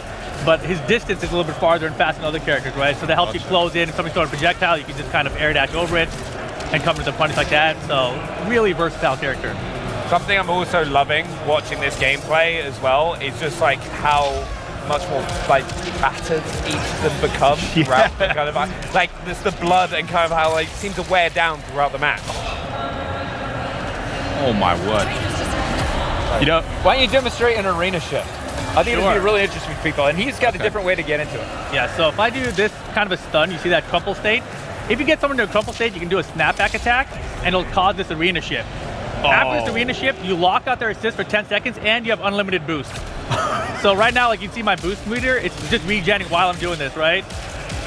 And I have no access to my assist characters for like 10 seconds, so I should be paying attention and running away right now. Yeah, but just for demonstration purposes, you know? You get the idea. Yeah. If you were to get a KO on them while they're in that shifted arena, would that just end the game? Would they still get to tag back in if they have someone available elsewhere? Once that timer expires, I can get my character back. Right. Yeah, but not during the transition. But not during the transition. Gotcha. So I have 10 seconds to, hold it down and pray my defense is good with push blocking and heroic strikes and a lot of navigation and basically trying to land a hit myself. I want to see some of these more. These and then he caught me with it. Oh yes. I had fan favorite. This is fan favorite. Rex is such a great character. Oh my. Peggy 18. Oh yeah. Peggy 18. I think they got that now. That is amazing. Oh my goodness. I like that there is that subtle suit difference as well. Well, you're both playing as Omni-Man right now. Yeah. Okay. Ooh. And I wasn't paying attention there. I probably had an opportunity to see if he dashed out of the way. Oh, he got out of the way. You got that? That was pretty sneaky. You Got it quick. So Omni-Man's ult, you can get out of the way if you just can't panic, and you have to We should have mentioned it is unblockable. It is unblockable, but you But can. if they miss, You have to dash evade it. out of You it. have to dash out of the way. Nice. And it does cost 3 meter to do any ult, and you have to do them from the ground. Supers can be on the ground, can be in the air, Gotcha. but ultimate moves, you have to take your opponent back down to the ground. Well, I think we got enough time to maybe do one more fight. Should we make All this right. run a proper fight? For Proper all the fight. bragging Proper rights. I want to see both of you Battle of peak Gamescom. performance. Peak performance. Yeah. Peak performance. Come on. There's no way I can lose with this team. Oh, I'm back in Rip. Have you got the metal? Wait, you're back in Rip? I'm back in Rip. I now. got Mike. Oh, yeah. You never All right, know. You got Mike. Yeah. All right, I Who believe. did you pick? Who do you think I picked? Omni-Man? Yeah, Come on. Had a That's what feeling. we're here for. I got the Viltrum Empire represented here. Also, just one small little detail as well. You mentioned earlier is on the top of the screen. There's a cool little UI, so you can tell exactly what side of the screen you're on, right? So they're right underneath the timer. There's a P1, P2 caret, and that basically said when we cross up at any time, that'll change position. So now you can see, I'm on the P1 side. And that's an assist breaker, calling your assist to break the combos of the opponent. Super important. Rip, I feel like you should just let Mike just showcase a couple moves. No, thanks. No, it's not happening. You asked No, for no. a real match. Yeah. This is your doing. Hey! You saw how I used that Omni-Man assist. Oh, I didn't even see you tag, brother. I was taking comeback. I was in the middle of a sentence. Get off. Oh, he counterattack. my word. I was going to try to come in with a heavy, but... Thula's really sick. I love it. No. I really want to see Battle Beast Ultimate, but at the same time I don't because he's on Rip's team. What did you hit? Come on. Come on. Oh, we're good. We're good. Oh, what am I doing? This is so tense. Dang it. Come on, Mike. Jumped right into it. Well, see, I'm in bad shape right now because I'm all out of boost. And while I was talking, I wasn't paying attention. I should have done a counter. Yeah, now I'm going to tag back in to get you back in. Swap out, right?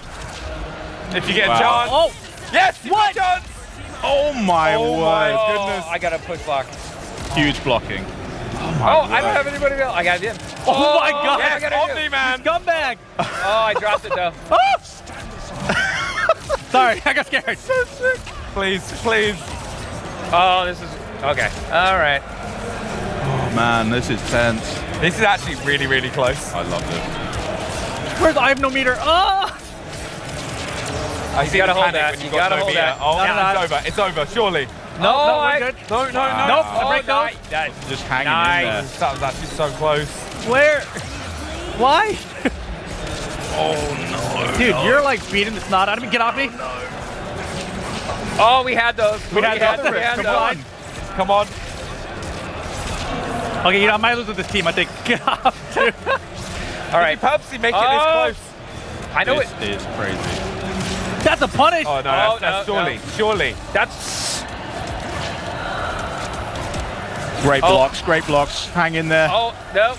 I really want to see my Battle Beast word. ult. Come on, Mark. We're Show 'em starting what to you tighten got. up. We're starting to tighten up. Come on. Oh, he can pick up from there. Yeah. I have nothing Yeah. to break. Let's see if he's gonna go for it. He did. Damn. He did. He got greedy.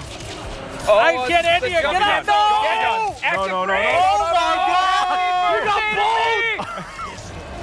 Oh Oh God. my God. That was pretty good. That was pretty disastrous for me. Did he just take out 2 characters in one? Yes, I did. Oh It's my game. God. Oh, that's dead. Done. I Ladies and retire. gentlemen, It's Redemption over. Evo. Redemption Evo right here. You saw it I'm never live. going back to You saw- Evo. you saw it live. Can't show my Never face. die. It's over. Live.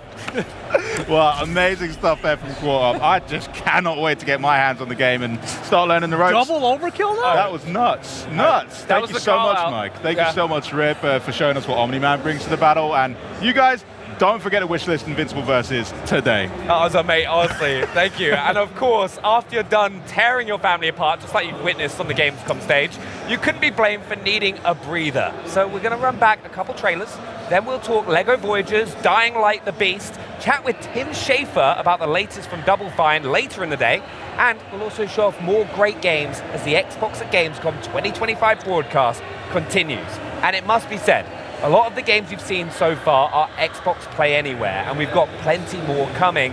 Make like someone who doesn't have an Xbox Ally yet and stay put. Now, Ninja Gaiden 4.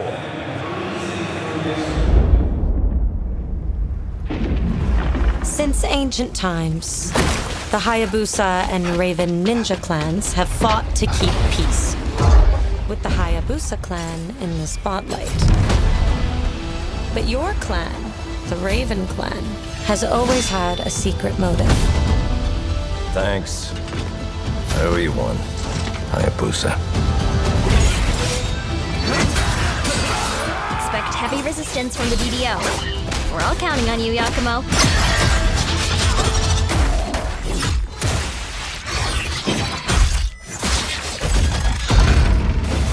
Yakumo, just focus on the hostiles for now. Understood.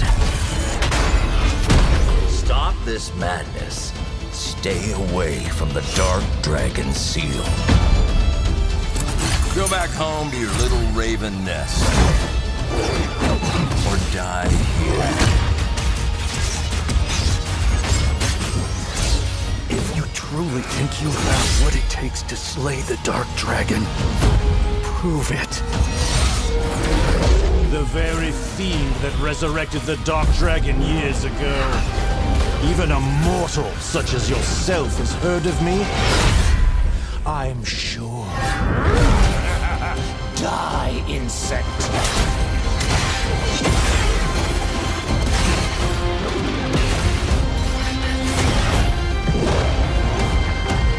Please, don't kill him. The whole world's at stake.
Good and chilled out, get excited again immediately because we've got a sweet giveaway to get to. This year marks a big anniversary for CD Projekt Red and The Witcher 3: The Wild Hunt. So to celebrate, we're giving away 4 very cool controllers. If you're watching on Twitch, follow the directions you see on screen to enter for your chance to win. And you too can become a monster slayer with The Witcher 3 10th Anniversary Special Edition controllers and celebrate the lasting legacy of The Witcher 3 Wild Hunt. These will include 3 Elite controllers and 1 standard controller. The giveaway closes at the end of the show and winners will be contacted on Twitch. But these wonderful controllers aren't the only way to celebrate 10 years of The Witcher 3. The Witcher in Concert kicks off its Grand World Tour with an incredible immersive performance of live music and memories tonight here at Gamescom. And fans can now buy tickets for dozens of stops around the globe at thewitcher.com/concert. But for now, our broadcast continues with a good long look at LEGO Voyagers. Over to you, Charlie. LEGO has been busy reinventing itself for, the last decade or so, and guess what? It isn't done yet. LEGO Voyagers looks to be an all-new concept for the brand, inviting two players to team up on a journey that fosters cooperation, creativity, and even giving space.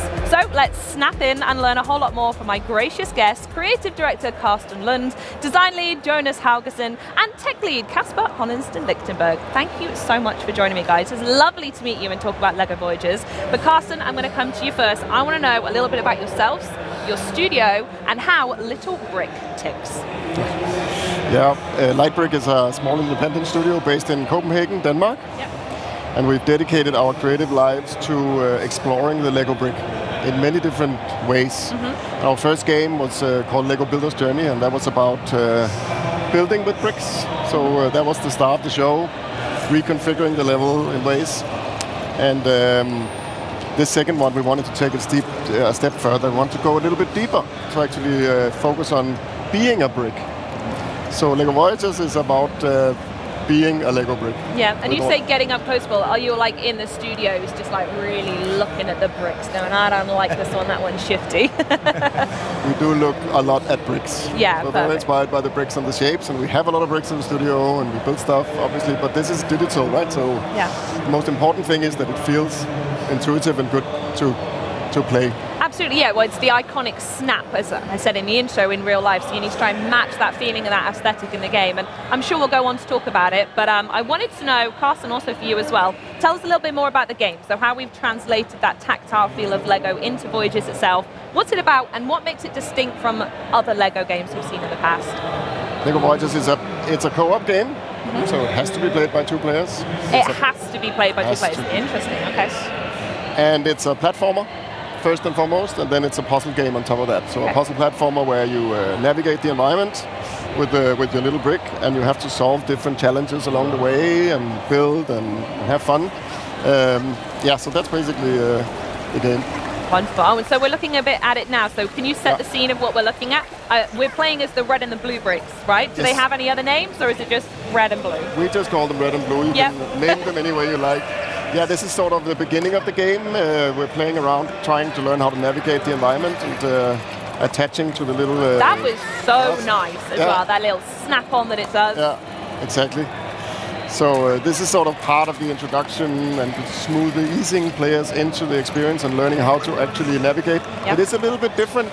I mean, actually navigating with a single brick and all its capabilities is something nobody's tried before, right? And so it takes a little bit of getting used to, but it's so intuitive once you get the hang of it. Yeah, can you talk more about the capabilities that you've mentioned? Because at the moment I'm seeing a 1x1 brick, and what kind of stuff can you actually achieve as a 1x1 brick? These bricks, obviously, they can tumble around like bricks do. Yeah. We've all stood on a Lego brick. We know what it's like to see them tumbling around. Exactly. So we needed to make the game physics-based, right? So you actually navigate around as a physical Lego brick will do. And then obviously a brick can attach to things and other interesting things. Yeah? Oh, you're not going to give me any more than that, are you? Maybe later. Right, I see you. Jonas, we're going to come to you now because I'm not getting anything out of you anymore. I want to speak a little bit more about that cooperation and the collaboration that we spoke about before, it naturally having to be a two-player game. So how and why is that key to this experience, and how does building something actually work in LEGO Voyagers? Well, as a Lego brick, of course, we thought it obvious that you should be able to connect to other bricks. So naturally, that started basically. So being able to connect to other bricks should also mean that you have to build contraptions with these Lego bricks. Oh, okay. Of course, you can roll around with all these bricks as a big tower or ball. Oh, really? Or whatever. Yeah, sure. But you also have to overcome some challenges. Here. Oh, amazing. Yeah, exactly. You also have challenges where you have to be a little more precise with what you're doing. So we made a specific mode for this. We call it building mode. Okay. You can see it here where the small figures kind of snap in a grid in movement. So it's a little more deliberate about your brick placement. Absolutely.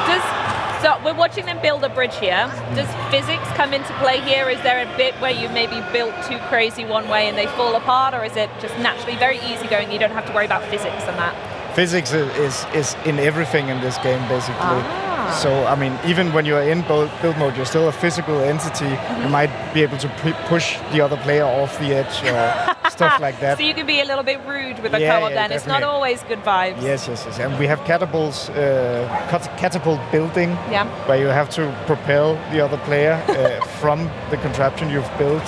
So it's not all building bridges, it's literally flinging each other as well. Yeah, definitely. Oh, fantastic. I like that you can see it actually. Yeah. Is this the this is the catapult. So that one not quite so good, huh? No. Exactly, and then you have to rebuild it, extend it. Oh, I see. So the puzzle here isn't trying to get more firepower, it's actually making the catapult slightly larger. Yeah. And then how much of the environment are you able to pick up? Is it quite obvious which elements you can pick up and move around, or is it open to your interpretation and everything can go? We've playtested it a lot, and I don't think we've seen anyone being surprised that something is loose or something is like fixed. But every stud you see in the environment is connectable. Wow, okay, interesting. Good stuff. So Carsten, we're going to go back to you here. While we're all working together and unleashing our creativity, is there going to be a story for us to follow as well, or is it just a series of random puzzles that we're going to enjoy? There is a story, yes, there is. This is a story, I mean, it's like in Builder's Journey, we like to sort of, it's a non-verbal story, right? So we don't have any words. You have to sort of be part of interpreting a little bit. It's a story about friendship. It's a story about two little bricks that are friends that their only dream in life is to become astronauts. Oh, that's gorgeous. A lot of bricks dream of that, actually. Are them in by themselves being astronaut or being part of a larger spaceship that gets sent off in space? Being part of a spaceship model. Yeah, so we follow them in this game. They watch these test launches, and one of the spaceship crashes, and they actually find a little cockpit that is still wiggling and alive. And their mission, they make it their mission to try and save him and send him back to space. Beautiful. And in that journey, a lot of stuff is going to happen to them. And then there's a little bit of a narrative of friendship, and when you share a common dream, sometimes you grow a little bit apart, and sometimes you have to find different ways of being connected. No pun intended. Of course.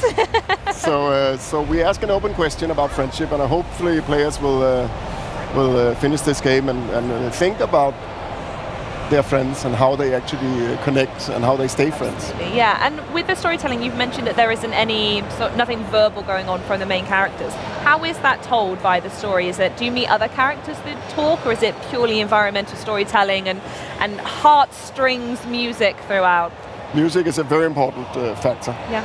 And we have the same composer as in Builder's Journey, Henrik Lindstrand, composing. Oh, wonderful. They smashed it the first time, bring them back. Exactly, and he's been very meticulous about the scenes in the game and the emotions and the characters, so he's doing motifs that sort of tell a story along the way, and so that's a very important part of the storytelling. Yeah. And then obviously the environmental storytelling, all of the objects and all the encounters, you can slowly unravel what's going to happen, right? And until you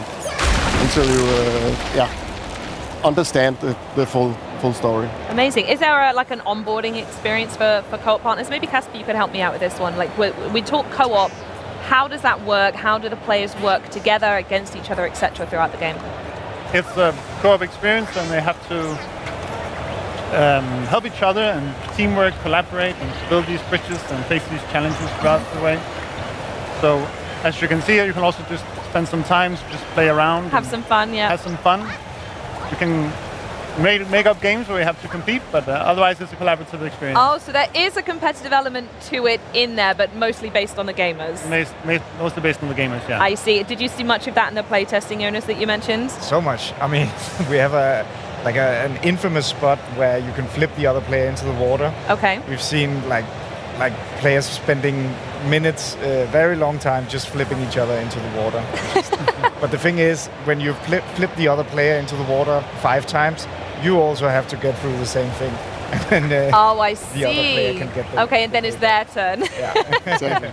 Yeah. Wonderful. And with co-op being such a focus in the game, was that inspired by your own personal play with Lego, or was it something you just knew you wanted to make a co-op game, and that's where Lego came in perfectly? I think I think we've seen with Builder's Journey, I think we've seen players want to play games together, right? Even though single-player games, they sit, they talk, they engage, right? So we wanted to make something that was playable together from the very get-go, right? And then we just love co-op games, and this whole idea of playing and being creative is just so much more fun when you're doing it together with a friend, right? Yeah, I totally agree. Yeah. And it's nice we're seeing more couch co-op games come through in recent years as well. There's been some very successful, highly applauded one recently. So it's lovely to see that story keep going. So Carsten, question for you. This all looks really lovely, naturally. So the question you probably knew was going to be coming from me, which is, when are we actually going to get our hands on the game? Very soon. Very, very soon. I think if you're here on Gamescom, you can just go to booth 8, the Lego stand, and try a demo of the game. Just over there, in case anyone's watching, wondering where the map is, it's through that door. But if you are not here, you will have to wait to September 15th, which is not very long. Not that far at all. It's a couple of weeks, really. Exactly. That's when the game will be out. So.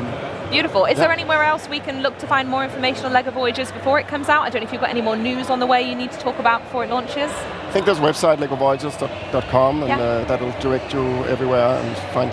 Perfect. Well, thank you so much for joining me, Lightbrick team. You're all a wonderful bunch, and this game looks absolutely stunning.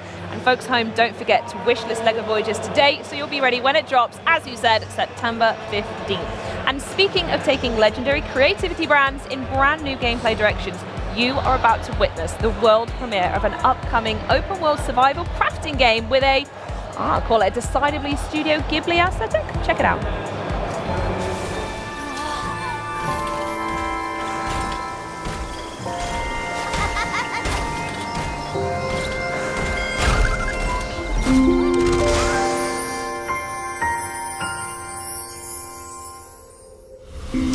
Rampant pollution has depleted the world's resources, and only your moving house and its mysterious power can cleanse the pollution. In this world, you will meet Kororu, whose hot-tempered personality masks his secretly warm heart. And collect resources?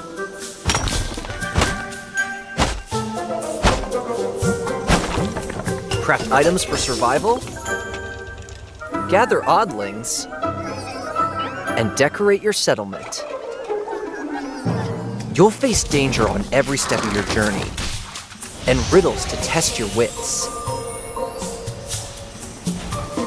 But in Boomwalker, your companions have your back. Kettle Kid, a fiery pot of purification, and the moving house that you travel the world with.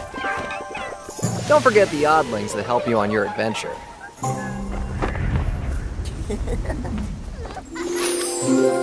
Hi, I will be your guide during this dev gameplay walkthrough. First, let's follow the house as we look for a place to anchor it. If you stick close to the moving house, you won't take any damage, and the forest will begin to be purified. Seems like this is the best place to anchor the house. If you activate the anchoring device, you can purify the surrounding area.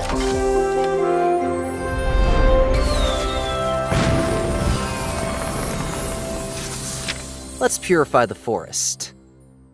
You can find uncontaminated ingredients in the purified area. But there are also fruits like apples that you have to climb a tree or shoot them down.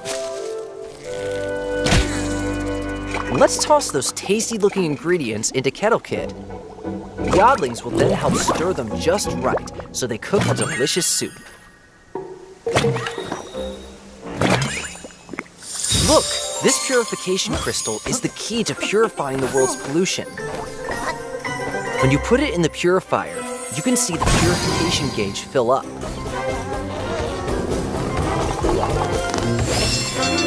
The purification gauge is now full. Let's operate the purifier. Oddling statue.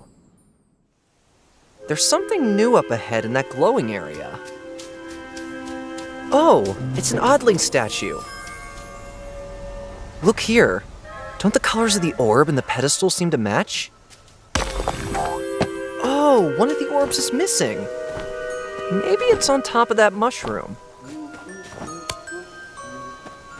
If you put the orb here in the spot from before... Wow! A bunch of new oddlings have appeared.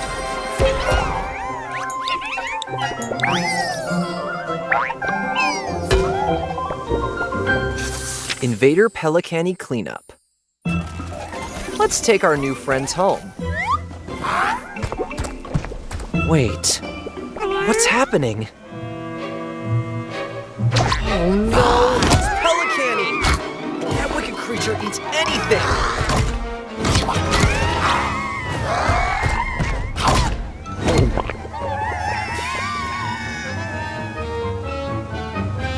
It's too dangerous up close. So let's chase it away with a slingshot. Building a settlement. We have a lot of oddlings now, but there doesn't seem to be enough houses for all of them. There also seem to be some oddlings exhausted from overwork. We better build more facilities for the oddlings. And this looks like a good spot. Let's relocate the cluttered storage box and place the sunbed next to it.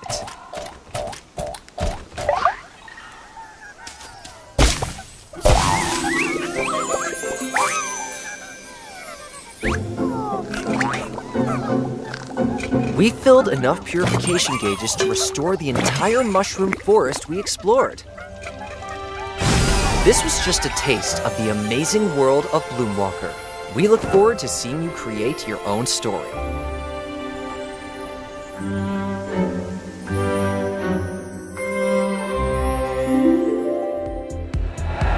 Well, some survival scenarios are a bit more dire than others, and if Project Bloomwalker is set to be a beautiful but challenging walk in the park, then Dying Light the Beast is a long march down a ruined highway to hell. The latest installment aims to blaze a new trail for the beloved zombie apocalypse franchise.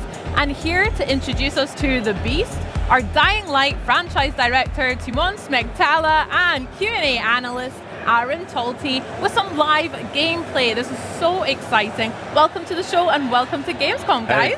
Hello, Bex. Hello. How has your Gamescom been so far for both of you? It's my first time, so very, very exciting. Yeah, it's cool. Yay. Busy, crazy, and lots of fun.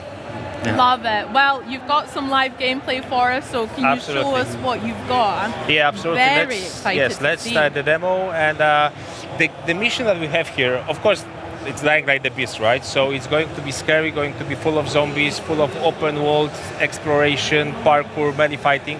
And the mission that we have here is actually quite funny one because it's one of the side missions from the game.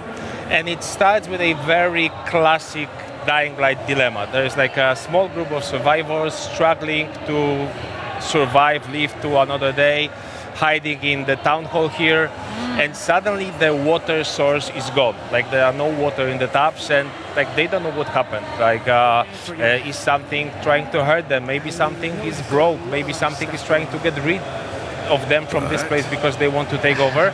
So it's kind of like a classic Dying Light problem, but then there are some twists, there are some turns, there's some mystery to uncover. Probably we will not see all of it here, but let's just give it a go and let's see how far we can go. Let's see what we uncover. That is one of my favorite things from the previous games, when you have this little hub community kind of safe space for most part, and then you do have to go out and protect them or gain friendships as well as take on the challenges outwards. And that's exactly what Kyle Crane is doing, because like that's a side mission, but also the basics, right? So you play as Kyle Crane, and that's a very unique, very special type of a hero for a survival horror game, because he's not only the master survivalist, like he's not only able to survive as long as he wants in this difficult, challenging environment, but in this game he also has access to a set of very special, very powerful beast-like abilities, which really allow him to kind of unleash all of the rage, all of the everything that he has in it. And like the tagline for the game is that they were trying to break him, but they created a beast. And why they were trying to break him? Because he was captured by this guy named the Baron. Baron is a crazy scientist who's trying to achieve something very, very sinister. And Baron was experimenting on Kyle for a number of years. Kyle manages to break out. So they didn't break him, and now he's ready to unleash his wrath. He's ready to take revenge, but for that he needs some help, and that help comes from the people that live in this beautiful valley that we see on the screen right now. This is the valley. The region is called Castor Woods. It's modeled after Swiss Alps, like little touristy towns in Swiss Alps. Lots of nature, lots of very beautiful vistas. but of course this one has lots of zombies in it. Perfect holiday. Yeah, exactly. I mean, if there was a zombie apocalypse, I'd probably go to the Swiss Alps as well, Yeah, just of course, to see it. of course, but yeah, of course. Like the high season for zombies is there all the time. And actually what we have here, so the town in the middle of the map is actually built to be almost like a parkour paradise. We really wanted to squeeze as much as possible out of this location, so players are able to seamlessly showcase all of their parkour skills, jump, run, wall run, slide, connect all of that together. How are you feeling? Do you want to fight some zombies? No, I think we could, we got it. There's plenty of them around. I think, We'll warm up to that, that's fair. Let's see some parkour, because obviously that's so intrinsic to Dying absolutely. Light. So Dying Light was built on parkour, right? Like when we started working on the series, we actually asked David Bell, who's the grandfather of parkour, he's the inventor of modern parkour, to help us to share his insights, his expertise. We got him in our studio, we mock-up his moves, we asked him to basically tell us how close we are to reality, because one thing about Dying Light is we always put a lot of emphasis on immersion. We really want to make players feel like they are part of this world, like they are the character there. Come on, Aaron! Like the whole QA department is looking at you. You know. It's a lot of pressure for life. It's all part of the plan. It's Dying Light, But I think it's worth saying that this is like, you might look at the game, you might look at the screenshots and think, oh, okay, I see a machete, I see a guy, I see some zombies. It's just easy peasy. I go slash through zombies. Absolutely not. This is a survival game. This is a thinking man's survival game. So you constantly have to be on your toes. You constantly need to think like a survival. To survive, even if you are as a good player as Aaron, you have to constantly look at. You have to look at every step that you take. It happens to the best of us. And I can understand why Aaron is nervous. Like before coming here, we had a conversation that actually the whole QA team, from which Aaron is, they were aware that he'll be playing, so they are watching right now, putting extra pressure on the guy. I kept it quiet, and it was. But don't worry. Aaron, you're doing amazing. Thank you. And by the way, if I just using the opportunity, let's just wave to our QA guys, because they are really putting a lot of work into this. They are the most important part of the dev team in this very final stretches of the production, because we are basically just 4 weeks from releasing the game. So exciting. Yes, so very close. Actually, maybe we can loot some stuff, right? Yeah. I think it's a good chance here. I love this layout so far. I mean, the town itself feels a little bit on the less living and breathing side of things for now, but it still feels so realistic, as if I've actually felt those textures and been in places like this before. So actually this is something that we are very proud about, because like the whole world has been handcrafted by our level artists, and not only handcrafted, but also they've managed to put a lot of Easter eggs, in-jokes into the world. So like the posters you see there, like they have even scanned some of the items that they have in their homes, in their houses, and kind of brought them into like the virtual versions here in the game. I'm not sure we'll see that, but for example, there's a blanket with a lion. We might get a chance. Yeah, we might get a chance to see that. So actually, that's a blanket that was scanned, taken from grandma of one of our artists, and in a way to kind of honor her and put something very real into the game. We have the blanket and a lot of other different items. The whole map has been created by hand by our artists. That's why it feels so immersive. It feels real, like every square inch is different. Yeah, you've really put heart and soul into it. I mean, the second game, obviously, it's in the title, Dying Light 2 Stay Human. So I think that's been one of my favorite parts of the Dying Light games, is it's set aside from other games like that because it feels so realistic. And, realistic also in the combat. Exactly. Representation of gore. So another thing about Dying Light, aside from parkour, of course, it's a melee combat focused game with lots of brutality, lots of gore. I think that's something that's very important in the zombie genre, that you really need to show the guts, you really need to show the blood, you really need to show the kind of the brains being exposed, the heads being cut. I'm not sure how much of it can we show, because I think the previous games were a little bit on the family-friendly side. but that's also a good thing because Aaron is having fun because he knows how to play the game. He spent hundreds of hours in it. But again, this is a game where you see zombies, you don't just run at them and slash them. Like, you really want to make sure that whatever you do makes sense, that you don't take unnecessary risks. That's a nice thing. Actually, maybe it's also worth mentioning that a lot of our combat in Dying Light the Beast is created using physics and ragdolls. If we have animations that are super short just to represent what happens with the enemy that you are hitting. So, like, you will encounter hundreds of zombies here, but every fight with a zombie is different because the reaction is always different. Sometimes he hits an obstacle, sometimes he hits another zombie. There's lots of those cool emergent moments. Yeah. You were speaking about some of the melee weapons that we've used already, like we've had machetes and all sorts. What sort of weapons can we find in the world of Dying Light? There's more than 100 melee weapons, and of course the classic stuff for the genre. So I don't know, gas pipes, crowbars, machetes, hammers, axes, wrenches, things that you can basically find all around you. But also if you dig deep enough, and that's a very important aspect of Dying Light the Beast, that there are lots of secrets that you can actually uncover if you dig deep enough. You can find weapons like medieval swords, very unusual creations of the survivors. So really a lot of very fancy looking and fancy working and effective weapons that are really a lot of fun to play. I like the sound of a medieval sword. That sounds pretty badass, to be fair. Do you guys have favorites? What's your favorite weapon of choice? Samurai sword. Samurai, of course, like a classic. It's probably a boring answer, but yeah. But for me, actually, it's a flamethrower, something new to Dying Light the Beast. So for some reason, like, even though we are making zombie games, we didn't have a flamethrower before. So Dying Light the Beast, aside from the melee weapons and a big focus on firearms as well, introduces a number of new weapons. So flamethrower, grenade launcher, saw blade launcher, and a number of additional hidden stuff that you will have to find as you play the game. We are now living the time.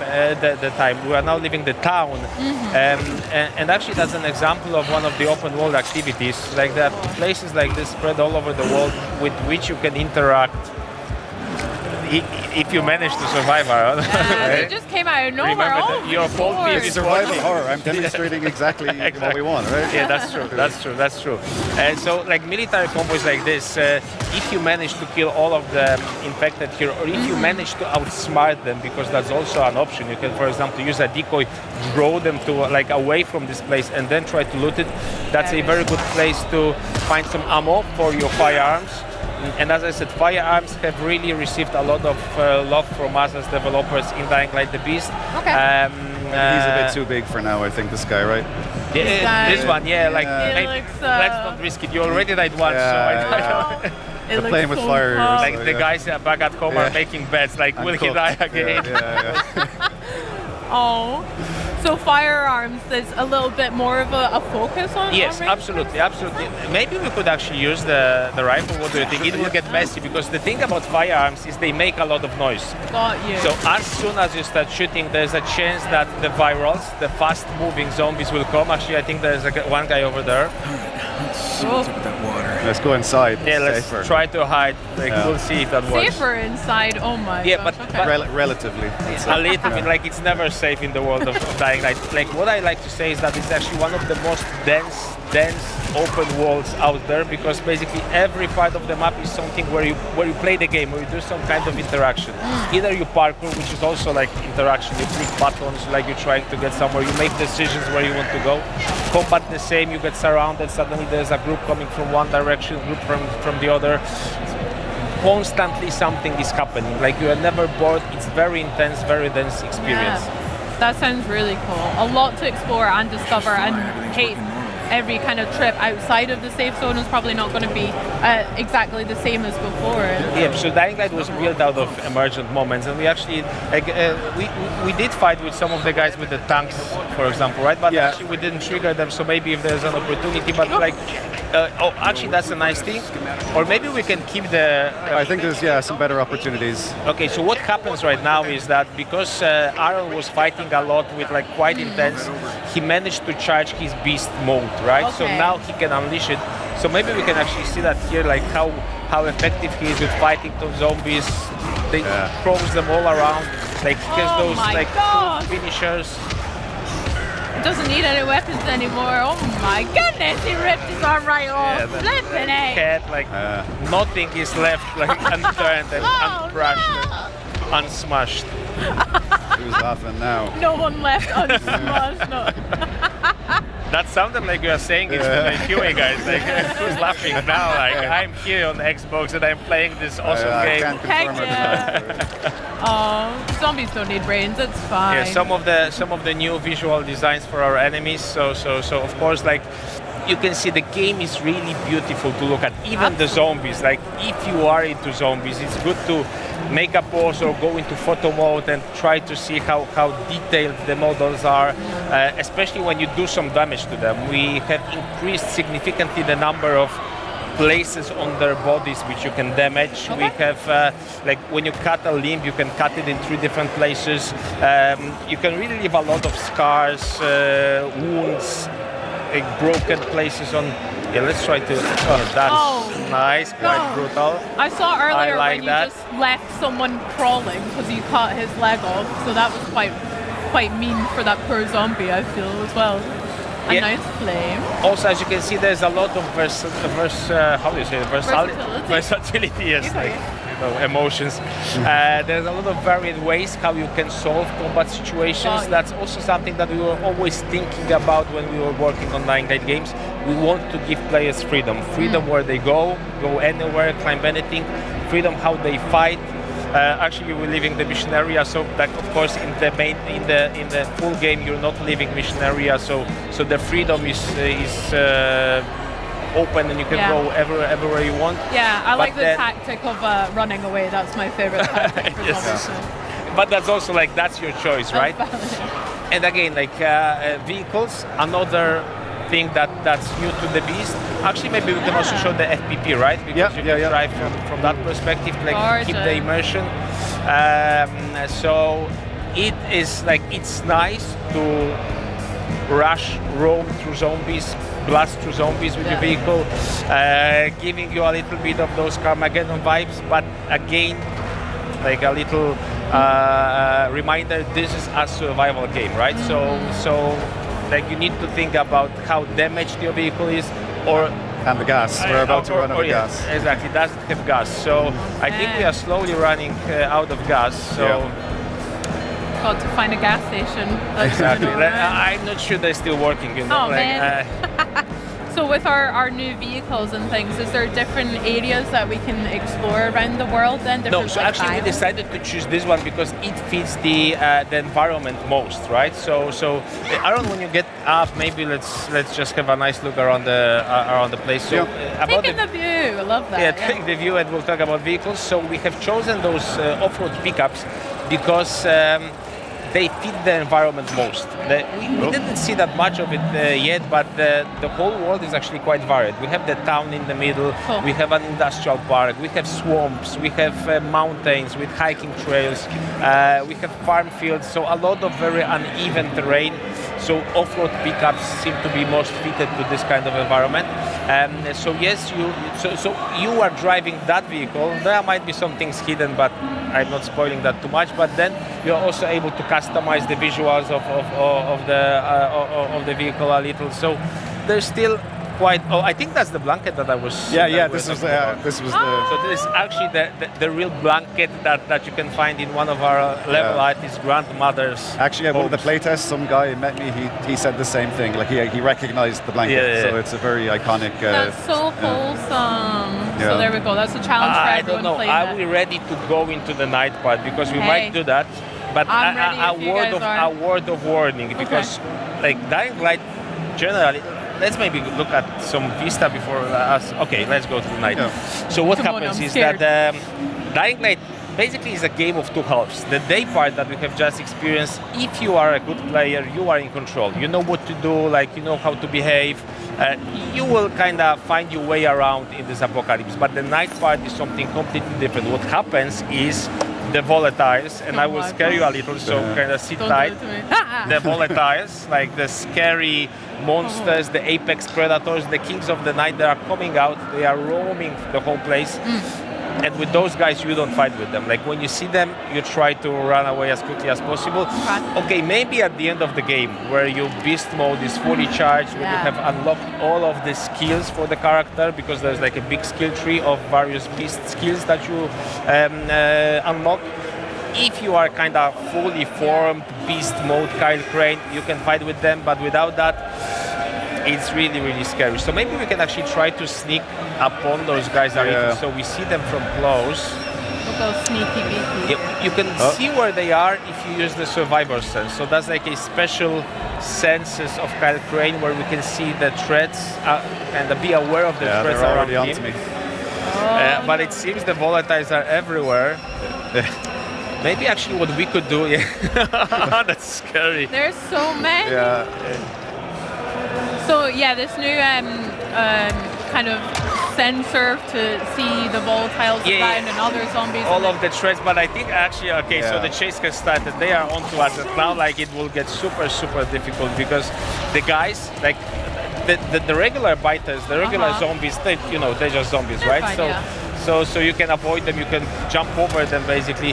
With volatiles, they're chasing you, they're right behind you. It's actually good to look behind you from time to time. They're basically better at parkour than you are, so they can really We've seen that you. for sure, yeah. Oh my gosh, so you have to try and outrun them for now until we've built up our beast Until he dies, I think. I don't fancy my odds very much. But we'll try. So what you can see at the top of the screen, the red bar shows you the intensity of the chase. So we are basically in the middle of how intense it can be. What happens when it gets full level? You're gone basically. Like it's time to restart the game. Yes. Yeah, they're still on to me. Oh, great. What other abilities can we see from Kyle's kind of beast mode abilities as well? Actually, the beast mode will be very helpful right now because when you are in the beast mode, you can run faster, you can jump higher. That's actually a very good way of escaping those volatiles. So they're laughing at you again, right? No.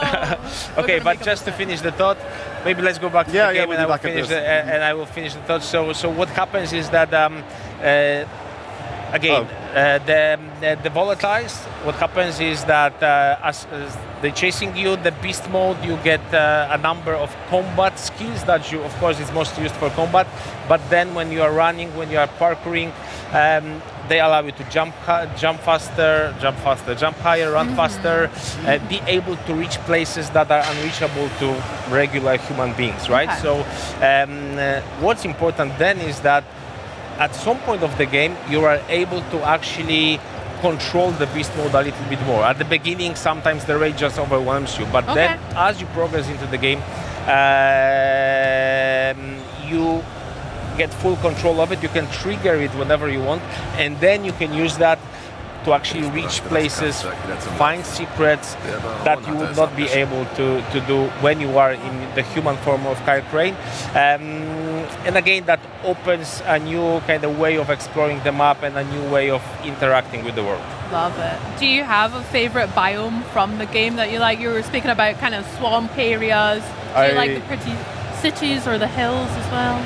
I like we have a really nice storm weather preset. So I like the I guess it's the industrial. This area when it's stormy, it's very atmospheric, very nice. The weather is like I would say the weather is very nice, but it's not like literally true because the weather tends to be very rainy and stormy from time to time and very gloomy. But it's nice because we have really spent a lot of technical resources on making sure it really looks very, very real. So it rains and you feel like it's raining and that you are there. So and my favorite biome, I would say, is the farm fields. Okay. So, but not when it's raining, because when it's raining, it's actually not that good. What I like is farm fields in full sun. Like you see, like how yellow the grain is. It's really very beautiful to look at. Love that. Well, can you tell me a little bit about, I'm really excited to dive into more of the survival kind of element, but what should players watching at home be excited for Dying Light? What about the story and more about the game that you want people to be excited about? I think it's the best Dying Light game that we have ever created. So for the fans, I think it's sold already. But if you have not played Dying Light before, if you have not heard about Dying Light before, absolutely don't be afraid. Be afraid of the volatiles, but don't be afraid to test the game. You will get all of the things that make Dying Light a very special combination. It's a mix of open world and survival horror. It has top-of-the-class parkour, top-of-the-class melee combat, day and night cycle that changes the game as you play, and a very, very emotional, very interesting narrative. I think you will really feel something. You will feel the pain of Kyle Crane, how they were trying to break him, like all of the wrongdoings that happened to him. And then when he gets free, and you will also get free in the game, and you get a chance, you shot at revenge, it will really be very cathartic. You will feel how good it is to unleash this power in the game. Well, I can't wait. I had so much fun playing Dying Light Stay Human co-op as well, so I'm really looking forward to maybe jumping into this one co-op. Absolutely, co-op is also supported. You can play with 4 friends in co-op. I can actually give you this mask and 3 more, so you can play the masks. We can play the mask. Exactly. And in co-op, it's like another layer of fun. The interactions, the measured moments are squared compared to what happens when you play it alone. Alone, it's a very focused, very atmospheric experience. In co-op, it's just all-out fun. Your friends, and lots of zombies around. Love it. Well, do you know what? I'm going to come straight over to your guys' booth here at Gamescom and maybe give it a whirl, please. You're welcome. As long as you guys play with me, so it'll be good. That'd be great. Sure.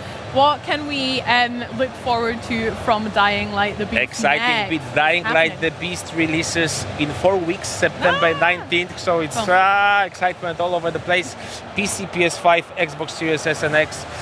We can't wait for you to play the game. Amazing. I can't wait either. Timon, Aaron, thank you so much for showing me so much. a little bit about Dying Light the Beast. I can't wait to play more. Thank you. But for you guys at home, don't forget to pre-order your copy today. Now then, the Xbox Gamescom broadcast continues with some more trailers, including a world premiere trailer for a game that uses deck building as a metaphor for cooking to whip up something entirely unique. Then we'll hear from Double Fine's Tim Schafer about their new opus Keeper. And don't forget, we've still got World of Warcraft and Call of Duty updates toward the end of the day, and not to mention some news on a little indie game, and that's INDY, not INDIE. See you soon. Morning. Nice day for fishing, ain't it?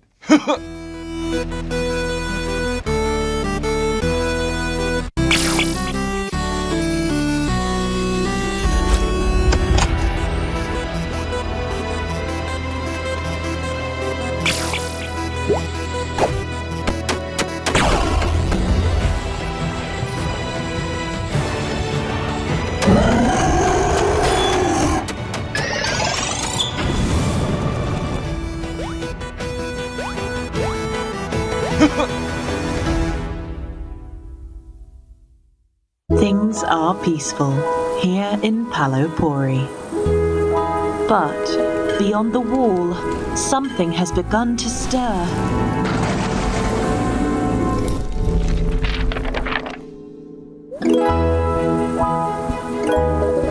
In the face of danger, it's time to get to work. You see, in this world, not all heroes wield swords. In fact, some prefer the spoon.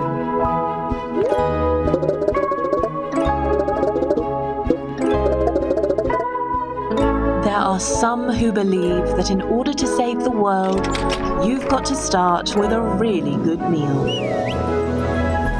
And that's exactly what our caretakers need.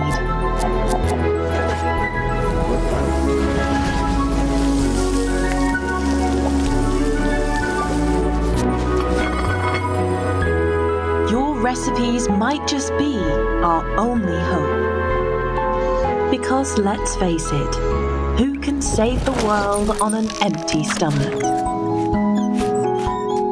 The delicious meals you make will fuel the caretakers, so that they can battle the ravenous monsters threatening your home.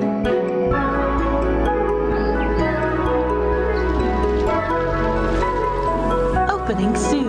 Beastro. It's Beastro. Beasts who run a bistro. It took me a minute, but I got there.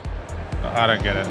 Well, Beastro is Xbox Play Anywhere, so if that game looks to your tastes, consider it just one more reason to get excited for the ROG Xbox Ally and Xbox Ally X. But now, it is our sincere pleasure to dig into the latest title from Double Fine, Keeper. Keeper has been turning heads since its reveal during June's Xbox Showcase, and here to bring us some never-before-seen gameplay. It's Double Fine production studio head and fan favorite Tim Schafer. Tim, thank you so much for joining us. First off, it's so exciting to have you here.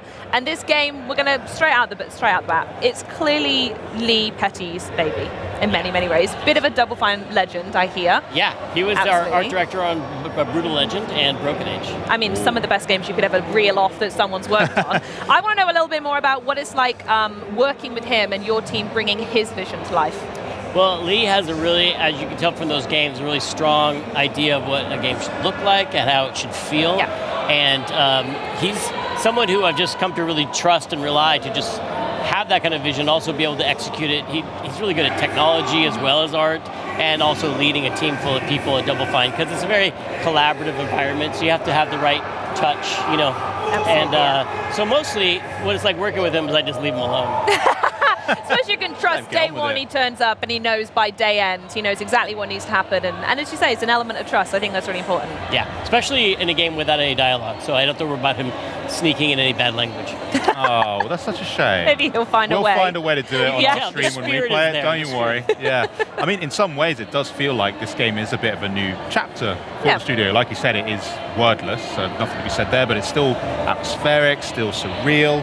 So what would you say inspired Lee and the team to move in that kind of direction?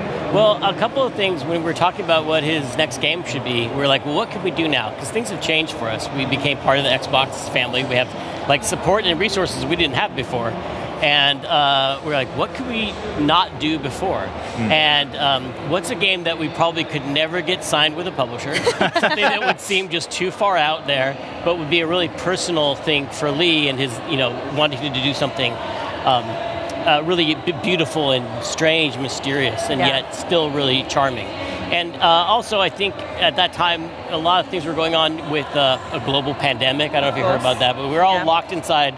And the only way Lee found a lot of escape from that was to go on long hikes through nature. He'd go into the mountains and look at the nature around his house and think about... I can see where this is going, about how the humanity is really threatened. We didn't know what was going to happen. We were kind of scared, and yet nature just kept going and changing and evolving and interacting with each other, and that was really inspiring to him.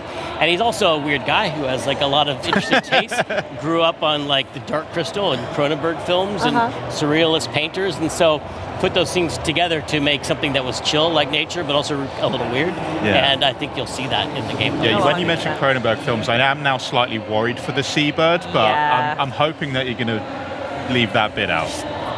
Well, you're just going to have to... The game's we're not getting anything today on that. It's all about surprise, but it's not a horror game. Yeah. Although it's an interesting... Lee's vibe with this game is that it's not some super violent horror game with a lot of blood, but it's also not like just when you think of a cozy game, they're sweet and they're cuddly cats in it. But this is like, it's got a weird vibe where the unexpected might happen. It's like atmospherically off. There's something amiss. Yeah, something lets you know that you don't know what's going to happen next. Yeah, for sure.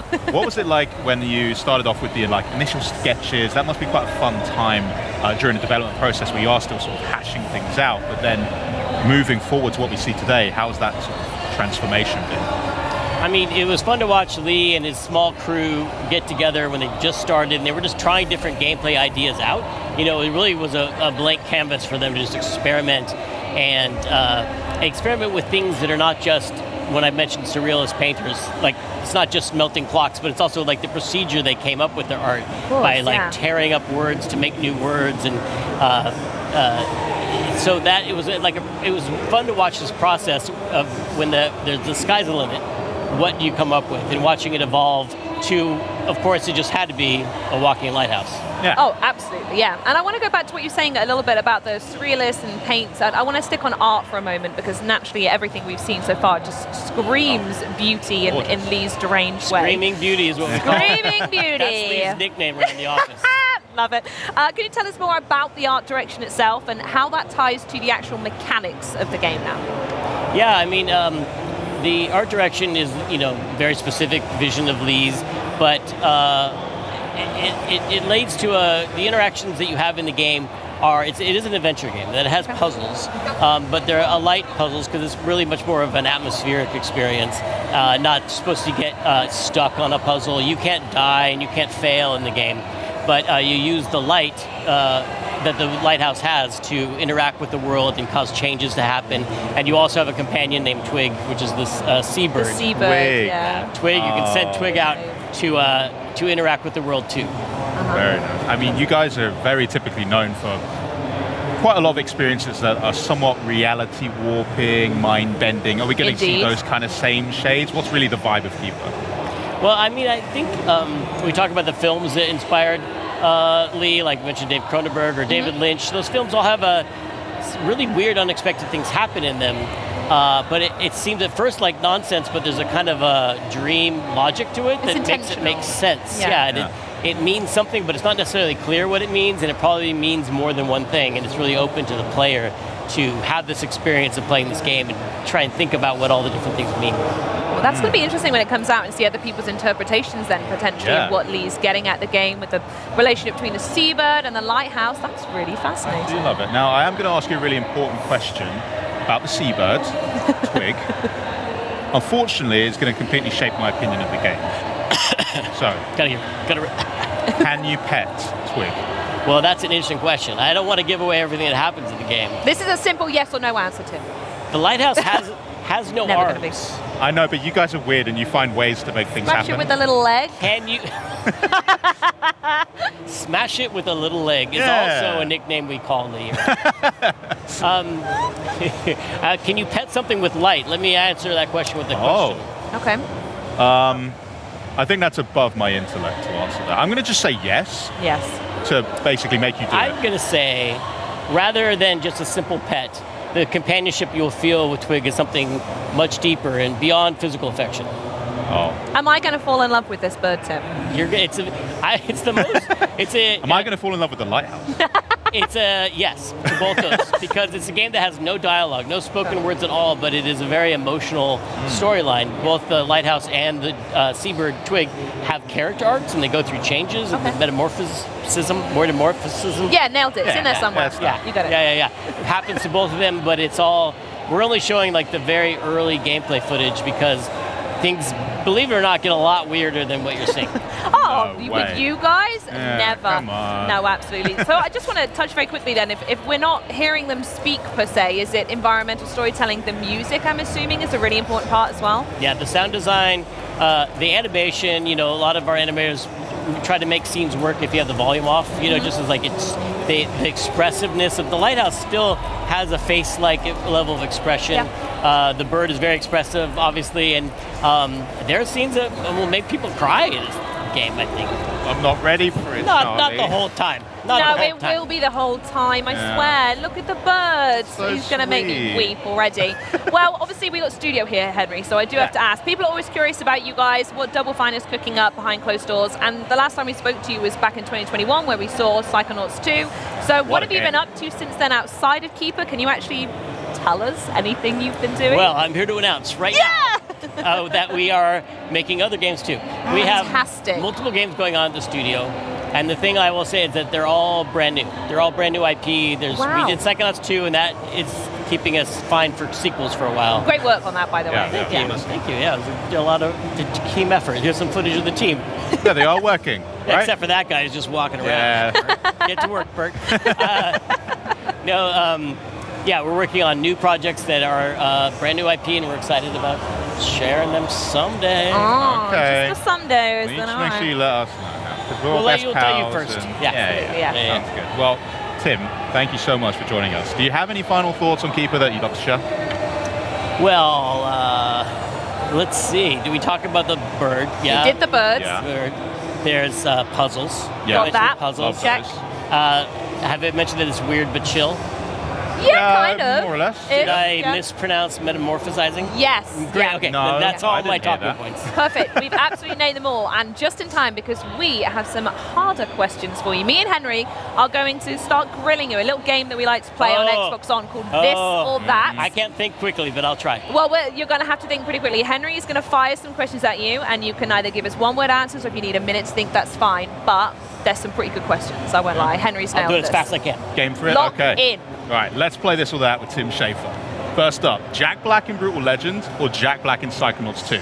Oh, well, you could put those together and get Brutal Legend 2, which is not something we're working on. Nice, I like that. I'll save it for that. Would you rather work at the Department of Death as a travel agent, or would you rather work as a Psychonaut? Psychonaut. It has a lot more personal career growth possibilities. They have badges, whereas Manny had kind of a dead-end job. That's true. Well, seeing as how you'd like to be a Psychonaut, this is a good question. Telekinesis or clairvoyance? Well, you can do so much with telekinesis, but clairvoyance lets you see how people see you, which is terrifying, and I don't want to know it, so I'll go with telekinesis. Good pick. Okay, Rad or Raz? Oh, Lee's game Rad. Uh-huh. Post-apocalyptic 80s roguelike action game. Or Raz, who's a human being, but fictional. But, I'll go with Raz because he's on Game Pass. Oh, I like that. Would you rather be a lighthouse or a seabird? Oh. Well, seabirds are cool, but lighthouses get pooped on a lot. And in general in life, what I'm saying is you'd rather be the pooper than the thing that gets pooped on. So I'm going seabird. Unfortunately, I think I agree, and I never thought I'd have to agree on that statement, but cool. Do you prefer talking animals or sentient objects, if they were real? I mean, it depends on the object and the animal. I'd rather know what, like, my cat is thinking than know what my toilet is feeling. Oh. And I'd rather my toilet not have any thoughts at all. Yeah. We're going down a real, theme here, right? This has gone places. I apologize for the gross examples, you guys. I don't know why. We're never doing this game again. Picture of a safe and a rat. I could have gone with that. Fantasy or sci-fi? Science fiction. Sci-fi. I like the music better. Yes, my guy. Okay, would you rather have tentacles or two heads? Instead of, well, I'm going to go tentacles because two heads is just like another mouth to feed. Yeah, oh, that's true. Okay. Do you prefer boss fights or platforming? I like platforming on the way to a boss fight. You can have a boss fight at the end, but platforming. Okay. Now for the big question. Oh. We're in Germany. I have to ask this. Currywurst or strudel? Is that what it looks like? They currywurst and yeah, that's the best ones we could find. One's sweet and one's really goopy, but the Schaefers come from a long line of German sausage makers. No joke. Right. So I'm going to have to go with the currywurst. Okay, Is there it you first? go. There we go. Currywurst. I think they'd say currywurst. You should know. Yeah. Hang on, big up the family tree and then say it wrong. Well, thanks again, Tim. This has been a lot of fun. Remember, guys, Keeper launches on October 17th, 2025, but you guys can wishlist it today. And of course, there is still tons more to come up, including this exciting update from our friends at Square Enix that should make those of you anxiously awaiting an Xbox Ally on October 16th pretty happy. But then, stay put for the latest developments in World of Warcraft, Call of Duty, and more on Chronos: The New Dawn. Live from Cologne, Germany, this is Xbox at Gamescom.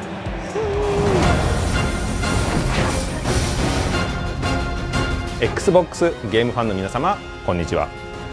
スクエアエニックスの浜口です。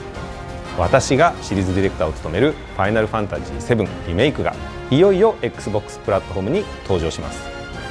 1作目となるファイナルファンタジー7リメイクインターグレードでは主人公のクラウドとその仲間たちが世界を支配する神羅カンパニーや宿敵セフィロスと戦う姿が描かれます。鋼鉄の都市ミッドガルを舞台に繰り広げられる星を巡る壮大な物語をぜひその手で体験してみてください。さらに本作には忍びの少女ユフィを主人公とする番外編も収録されているので合わせて楽しんでいただけます。本作は Xbox Play Anywhere に対応していますので Xbox シリーズ X&S、Xbox on PC、さらに Xbox Ally でもプレイ可能です。いつでもどこでもあなたのスタイルでファイナルファンタジー7の世界へ飛び込んでください。 Xbox 版のファイナルファンタジー7リメイクインターグレードはこの冬に発売予定です。ウィッシュリストに登録してファイナルファンタジー7リメイクシリーズの新情報をお待ちください。それではダンケシェーン。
You just saw the world premiere trailer for Freestyle Football 2 here on Xbox at Gamescom.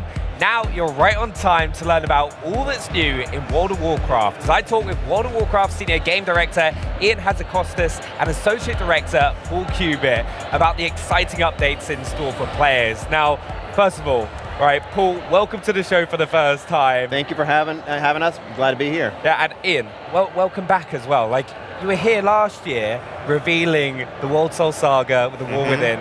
Welcome back. Time for Chapter 2. It's a pleasure to be back. Yeah, I can't believe I've seen your booth. I'm going to say it. I think you probably got one of the best booths at Gamescom. I was walking around earlier and was like blown away by it. I'm biased, but you're not wrong. Yeah, it's super cool. Yeah. It's really, really cool, especially some of the updates, which we're going to be talking throughout this segment about. But you kicked things off last night with Opening Night Live and that cinematic. Could you kind of explain for people that need to know about what that kind of showed, what's happened up to that moment? Sure, I guess a little bit of a story so far for the World Soul Saga. So yeah, just the story of War Within. So heroes around Azeroth began hearing these voices, seeing visions, these like dark omens, from messages from the World Soul herself about darkness coming. That led to a surprise attack on the city of Dalaran, the destruction of our beloved city of Dalaran, and the nature of the threat facing us being revealed, this powerful entity known as Xal'atath. So over the course of the World Soul Saga, over the course of the War Within, we've been trying to kind of keep up with her. She's been one step ahead of us along the way. At the culmination of the War Within, as we just discovered, she kind of ascended to a new tier of power and is finally poised to really unleash the power of the Void upon Azeroth. Yep, and that leads us directly into what we saw in the trailer yesterday, which is Xal'atath and her devouring host at the gates of the Sunwell, ready to threaten everything that's dear to us, and our beloved elves, Lorthamar, Liadrin, and the rest of them all mounting a defense along with an intercession from the Sunwell itself. Super exciting stuff. That is the beginning of the expansion, which you saw in the trailer there, and that leads directly into the story. Yeah, I still can't get over last year with the War Within, with the VR experience for the destruction of Dalaran. But that was one of my favorite cities in the old expansions. But we're also returning to some areas that players are going to really know. Can you tell us a little bit about them? Yeah, if Dalaran was one of your favorite cities, it was one of mine too. Wait till you see Silvermoon V2 in Midnight. So we are going to be returning to, among other areas, the old Blood Elven lands, first introduced in Burning Crusade, fully reimagined and expanded now. It's Eversong Woods, the Ghostlands, and of course Silvermoon City. Still, a Horde city at heart with some Horde-only districts, but under these pressing circumstances, they have opened their gates to the Alliance to mount this final stand against Xalatath's forces. Yep, and that's just the first of the zones that we have. After that, you'll head into Zulaman, City of the Trolls, the Amani Trolls. We first saw Zulaman back in Burning Crusade era as in the form of a raid, but it's been expanded into this enormous zone now. Everything in that zone is big. It's sort of like a primordial Pacific Northwest. Everything's a little wet too. A very, very cool space. We also have Herondar, home of the Heronir. This is, the Heronir we met during the War Within. They're a race who are sort of this enigmatic, elf-like race. We don't know a whole lot about them. We're going to learn a lot more once we go to Herondar and learn that not all of them are as welcoming as the few we've met, Orwena and her crew in the War Within. And lastly, we're going to go into the Void Storm. This is basically Xalatath's space of operations where she is mounting her attack against Azeroth. We find our way into the Void Storm and take the fight to her and the Devouring Host. Super exciting, a bunch of beautiful zones. Yeah, I can't actually wait for Zulaman again. I still have memories of just the endless attempts of trying to get the Amani Warbear with that speed trial. So it's going to be really fun to go back. And of course, go to Silvermoon as an Alliance player. It'll be fun. But with all these new areas, what are some of the activities that people are going to get into when they go there? Well, the first, I think, is you're going to have the campaign, a new campaign that takes you through these zones, and it does so in an interesting way. You'll start by going into the city of Silvermoon and then into Eversong Woods, but after that, players are presented with a choice. Do they want to go to those two of those other zones I mentioned, go straight to Zulaman and learn a little bit more about the Amani Trolls, what's going on there? Do they want to go into Herondar and learn about the Heronir? Or do they want to go on a third chapter of the campaign, which is actually a little bit different? It is not tied to any particular zone, but it takes you to some of the older places in the world, places like Light's Hope Chapel, places like Strathholm, a couple other interesting places as well. And in that quest line, you'll be working alongside Eritor, son of Turalian and Ilaria, and helping him sort of interrogate his relationship with the light. Really interesting chapter. After you complete those 3 chapters, those 2 zones in the Eritor chapter, then you move into Voidstorm. This is all in the interest of giving players a choice of which storyline is most interesting to them. And it's all done in a way which also leads you through a couple different delves. You'll play through a couple delves as part of the campaign, and a couple dungeons as well. And culminating with the campaign leading you directly into a couple of our raids. And those are some really interesting dungeons and raids we have put together. Yeah, exactly. I mean, as of course, alongside the zones, full complement of our bread and butter features for group gameplay, delves, dungeons, and you'll note that Paul said raids, plural. So I think we were kind of breaking from recent tradition in Midnight, and our initial season is going to have not 1, not 2, but 3 separate raid zones for a variety of environments, a variety of foes that will kind of unfold themselves over the course of Season 1. I actually love that, because back in Karazhan and stuff like that, where you'd go to Gruul's Lair, it's nice to have that variety hopping in. But the players that are hopping in for the first time, right? Because I think the World Soul Saga has been great at bringing in new players and also returning players. What kind of features have you got for them to hop back in? Yes, so I think we want to make sure that, whether you've played War Within and you're ready for the next chapter, or whether you're coming to World of Warcraft for the very first time or coming back from some long time away, that you can jump back in, understand what's going on, and join the action. And so we have a revamped and reimagined new player and returning player experience. The leveling experience seamlessly incorporates both Dragonflight and War Within content to get you fully caught up to speed. For returning players who may be, a higher level but not quite ready to go straight to Midnight, we have a new experience set in Arathi Highlands that's going to kind of, get you back up to speed on your mechanics, recontextualize you in the story of the world, and send you on your way so that you can join the fight in Midnight. Yep, we've also added a catch-up quest line for the War Within. So, sort of going into Midnight, if you never played the War Within, or if it's just been a little while and you want a refresher, you can play through all the major beats of that story in one quest line. It should not take the couple dozen hours that it would normally take to play through all 6 zones that make up that quest line, but it'll be a couple quick hours to go through all the big cinematics, all the major beats. By the time you're done, you should know everything that happened from the beginning of the Isle of Dorn to the end of Ghosts of Koresh, and be fully up to speed to hop right into Midnight.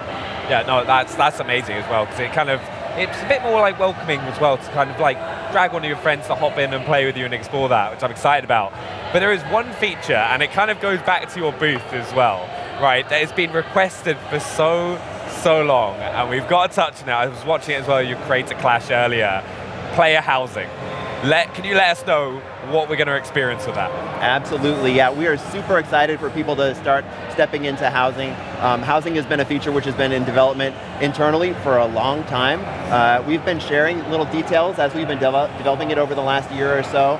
Here at Gamescom, people are finally able to hop in and start, playing with the decor, playing with those systems for the first time. What housing is you can have your own little corner of Azeroth.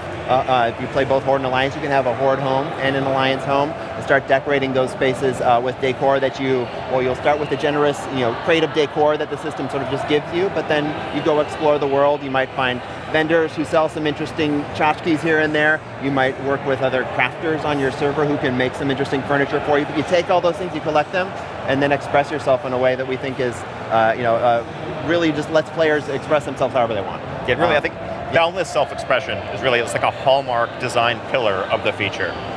We kind of threw out the entire rule book here, including gravity. If you want a table that floats in midair, you want a table that's upside down, you can do it. I think we really wanted to unleash players' creativity to make their houses the full expression of their personality. And it's not just a single house that is your own, you're also going to be part of a neighborhood community. So we wanted to make sure when designing this feature that it didn't feel solitary if you didn't want it to be. That you were kind of connected, there's reasons for others to come into your home, for you to go into theirs, and for you to feel like part of a group. Oh, it's amazing. Also, for people that have been playing for a long time, so it's one of the first things I wanted to know when I heard about player housing coming in. Been playing since the Burning Crusade. Am I going to have some extra cool bits to add into my house for that? You should, yeah. If you've been playing for decades, as it sounds like you have, then yeah, there's plenty of achievements that you would automatically have completed that would grant you decor. If you've advanced your professions, you may have access to build some of those things that would take other people a little bit more time to get those professions to the point where they can build that particular piece of decor. So yeah, we want to make sure that people who've been playing for a while are rewarded for that play. Of course, this also comes along with that we don't want to have any of that be exclusive. So if you are just coming into World of Warcraft for the first time in Midnight, none of those should be opportunities that were only accessible to you in 2008 and they're gone. Anybody can go back and get that stuff whenever you like. Yeah, I can already tell, Sam from our team will be hanging a warglaive up above his door, without a doubt. But one of the big things as well, right? People aren't going to have to wait for the launch of Midnight to get their hands on player housing, are they? No, they are not. Player housing will actually be coming before Midnight in our final War Within patch, 11.2.7, coming later this year. So anyone who owns Midnight at that point can claim their first house, begin decorating it, and all players, even if you don't yet own Midnight, can start building their collection of decor, though you will need the expansion to actually have a house to put it in.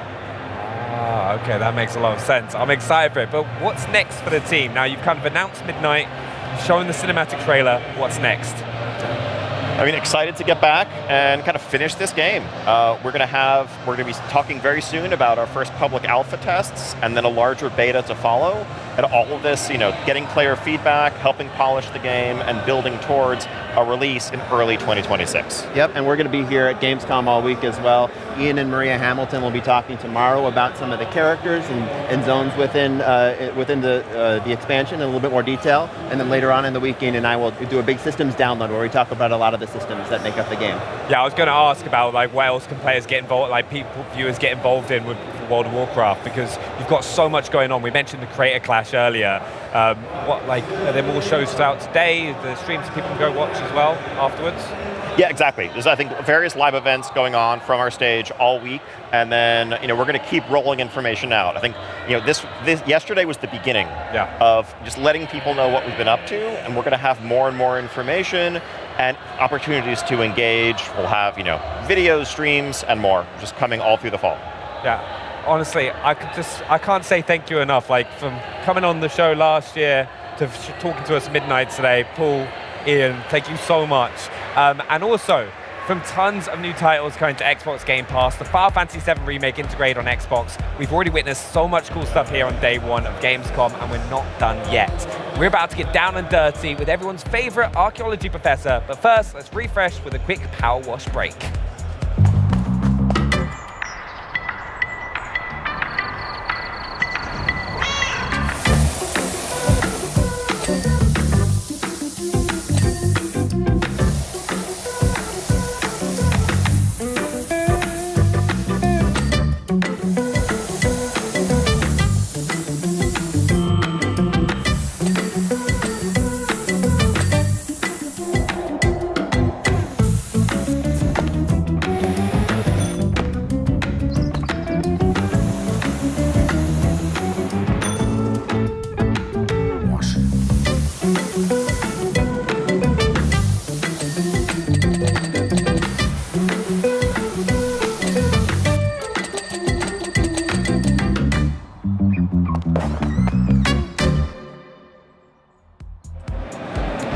gosh, it's just so strangely satisfying. And hey, if you happen to uncover any ancient artifacts in the mud, then I know just who to call. Indiana Jones fans, get ready to take on new challenges of impressive proportions. The Order of Giants expansion is almost here, and it's set to shake up the world of Indiana Jones and the Great Circle. Joining me to talk through the new locations, new puzzles, and some truly monumental enemies, please welcome Machine Games lead game designer Zeke Varent and creative director Axel Torvinus. Welcome, guys. How are you today? Really excited to be here. I'm so excited to talk to you. Zeke, it's lovely to meet you for the first time. Axel, it's great to see you again. I'm so happy to be chatting about the new expansion. So, to catch us up, if we haven't already played the game, I mean, first of all, what are you guys doing? I've had a great time playing it. But for those of us who haven't maybe had a chance to dip into the world of Indiana Jones and the Great Circle, what would you say is a great thing to get us used to the Order of Giants, and how does it fit in with the game so far? Yeah, so the Order of the Giants is an extension, so you can start playing it right from the beginning of the, well, not right from the beginning of the game, but as you journey through the Vatican, it's a natural extension into the plot of the Great Circle, and so it fits quite well in. Sorry, Axel, you want to take this one? Yeah. Well, I mean, it's basically about deepening the mystery and the lore about the Nephilim and the Order of Giants, and it takes place and it starts off in the Vatican. That's where the game, the DLC kicks off. And from there we will venture into a lot of new areas, new biomes, new puzzles, new mysteries, a lot of new exciting content for you to enjoy. Very exciting. I can't wait to see what kind of the new locations are, because one of my favorite parts was obviously exploring some of the ancient Egyptian tombs in the main game, because I've loved ancient Egypt ever since I was younger, so feeling that through Indy as well was so class. I can't wait for that. Now, Axel, you're mentioning the Nephilim Order, and I really loved Locust, obviously, in the first, the main game. But tell us a little bit more about the lore behind the Order and the giants we can expect in this game. Absolutely, and without giving away too many spoilers, because that would be boring, right? But the core premise is that within the Vatican you will encounter this mysterious character, Father Ricci. He is very obsessed with this idea of a secret chamber and a certain artifact and a relic that he's hunting for.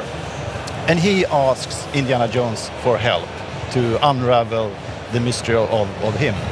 And that sets you off on a path where we dig much deeper into the background story and the background lore of the Nephilims and the tribe of giants, and how that connects with both the Vatican and Rome as a whole, but also there are hints and hooks back to the main game. Got you. Very interesting. So, would you say the story itself is quite self-contained? How much of that is, or how much does it affect the main game, or how much can be enjoyed independently from it as well?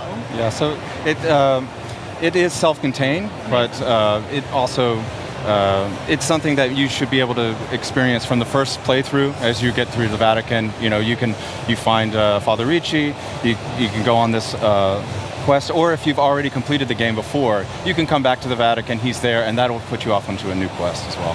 Love that. I can't wait to experience it then as well. Now, as we're looking forward to that, I really enjoyed some of the side stories that we would go off and do, the adventures with Indy, or even just snapping some pictures. So lots more of that to look forward to in the Order of Giants. Oh yeah. So we have lots of brand new puzzles, lots of new mechanics, new enemies, and all of our puzzles are from fresh. We're new mechanics, and we're not recycling anything there. As well, we also have 2 new adventure books that you can find, tons of notes that will give you backstory about the history of the Nephilim and other things. And as Axel has said, this is the kind of content that ties into the story from before. Like, you'd be able to find out more about some things that you kind of maybe overlooked, and also about the story to come. So in your journal, you'll have all these notes, and it fits right into like, that journey of filling the journal from like the very first note you pick up in Marshall College all the way to what you find in Iraq. Yeah. Heck yeah. Oh, that sounds so exciting. I wanted to ask about the adventure books because I love the way you guys integrated that as a way to level up in these skills and stuff. I wish I could do that. I mean, yeah, I guess reading does help develop new skills. So there we go. But yeah, we can expect to see some more and maybe collect some more in the DLC as well. Yeah, 2 new adventure books, and of course these are things that you need to go exploring around to be able to find. These are not locked. These aren't just like standing out in the open, but you need to go exploring, find little puzzles, solve mysteries, and it fits right into the whole idea of being Indiana Jones, being curious and always open for discovery. Got you. You guys must be so smart doing puzzles all the time in game and in the office and stuff, crafting these ones. Wow, I'm jealous. So let's talk a little bit about the process of creating the expansion itself and the development. Maybe Axel, you can start us off. How did the success of the main game and the Great Circle inform your decisions going forward into the DLC? Yeah, so it's always been the plan to kind of deepen the story and dive deeper into the aspects that we do have in the DLC. And with that being a very conscious choice, we also could make sure that we had good integration.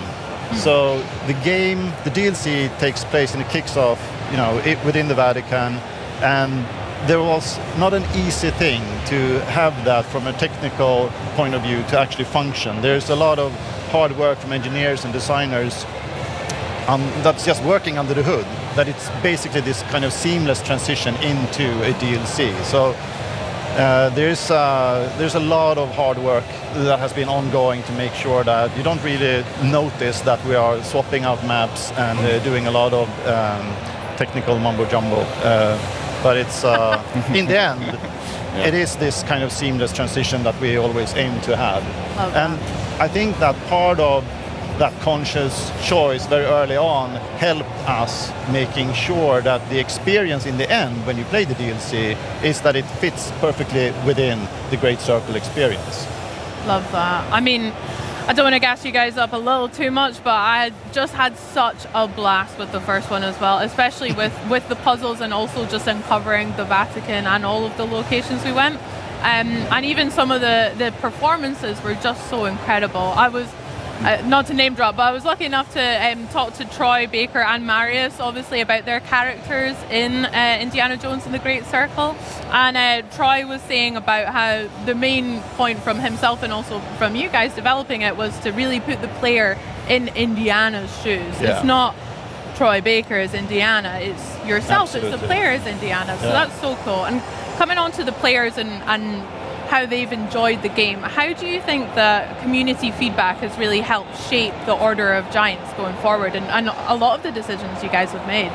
I mean, at Machine Games, it's always important. We always listen. We love to get, community feedback or player feedback, to hear from the fans.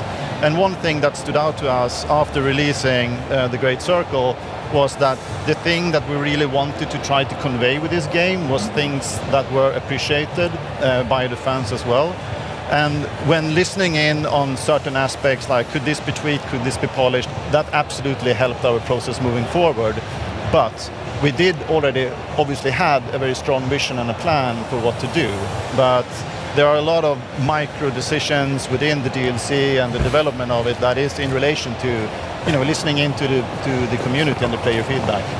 It's we had this opportunity to be able to polish some things even further. There are sections within the DLC that is even of higher quality than the main game. Yes, given to the fact that we had more time to polish certain aspects. I would say it was a really great place to be in terms of confidence on development side, on design side. Like being off the base game and going right into DLC, all of the level designers really had a nice chance to just start making new puzzles from, after years of working on a lot of content that had been started long before. We had a lot of new people join, and so this was their first time to get to take a puzzle from start to finish, and it was just you know, having like the success behind it was, and all the fans saying that they wanted more was just like the greatest impetus. It was Heck nice. yeah, that sounds really refreshing as well, like really gearing up. I love that. Well, speaking of developing it, and Zeke, maybe you can give us a little bit of insight behind the curtains and what the team were up to. Was there any like fun fan favorite moments from or experiences that you could share with us from the team about making Order of Giants? Oh, I was thinking, yeah, I think maybe, getting, one of my favorite parts about developing the core game, and I think this plays into the DLC a good bit, was just like, we have all this stuff that you're able to use to beat up bad guys. Like, it's a shovel, it's a plunger, it's a like shower brush. And this is a sort of thing that like we had early in the game, and just like as we started to develop it, it's like, oh, this is super fun. And at some point we realized, like later in development, it's like we need to have more and more stuff. But nobody had made that list. But one day the associate game director, like Frederick Ljungdahl, stepped forward and he was like, hey, Zeke, I just have this 150 weapons that I would like to suggest. And so I think that carried on through, you know, the base game. And actually, as we started into the DLC, it was just like, what are we going to be able to hit our enemies with now as well? Flip, that's a lot of choice. I mean, India is certainly well equipped there, that's sick. Yeah. Well, I have to ask, guys, when and how can we access the new update? Yeah, so on September 4th, it's out. If you have premium or premium upgrade or the collector's edition, you will be able to just access that. If you only have like the base version of the game, it will be accessible and you can purchase it as a standalone as well. But you need to have the base game to be able to enjoy the DLC. Okay, amazing. I can't wait to play myself and get that theme song stuck in my head all over again. I can't wait. Nice. Well, Axel, Zeke, it's been so much fun chatting all things Order of Giants. Congratulations again on the main game. Can't wait to play it, and maybe we should go over to the Indiana Jones booth over there and have a look at the puzzles there. Yeah, but indeed. yeah, thank you guys. Thank you. Now, from ourselves here at the Xbox at Gamescom broadcast, we have a very special edition of the official Call of Duty podcast. But first, we're about to fall into the disturbing world of Chronos, the New Dawn, the latest nightmare from Bloober Team. I can't wait to play. Let's join the Traveler in their fight to survive and enjoy some never-before-seen gameplay. Hello, my name is Wojciech Pinko and I'm a game director of Chronos, the New Dawn. And today I'll be your guide through the abandoned factory, which actually was a ground zero for the disease, the change that wiped out humanity. So let's quickly bind weapons to shortcuts. And let's go.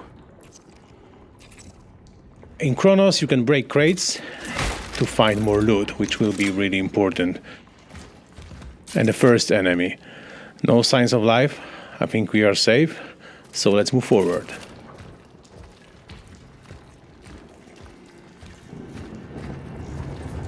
And these guys are definitely alive.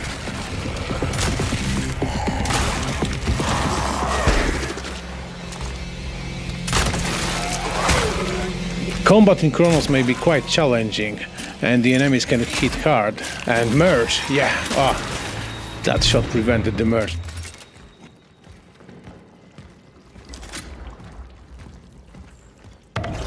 And the biomass can also spawn monsters, so be aware wherever you are. And this guy also wanted to merge, but not on our watch. Let's use the flamethrower to interrupt the merge, stun the enemy, and finish him off with the shotgun. We are calling it the Hammer.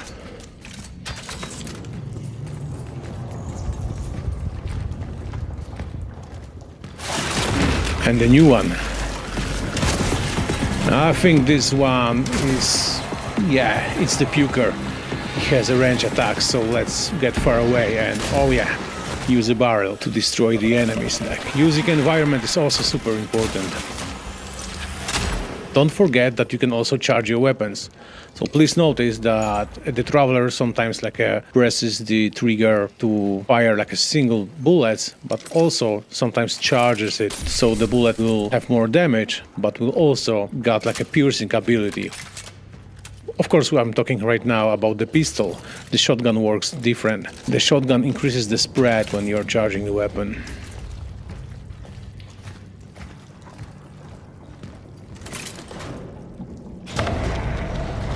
And the big guy just woke up. This is the charging, yeah, the weapon has been charged and we got hit. Let's switch weapon to the submachine gun. The big guy wants to merge, so yeah, again, using a flamethrower to interrupt the merge. Remember, don't let them merge. Use also the canister that was set in the environment and the enemy is gone.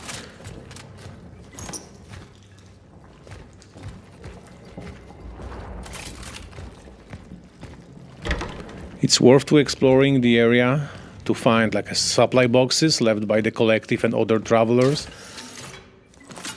So the trick is that the collective is sending only one traveler at a time, to not too much with the time flow, since they are of course jumping in time. So the game, starts when your predecessor went off radar, and then you are picking up his mission.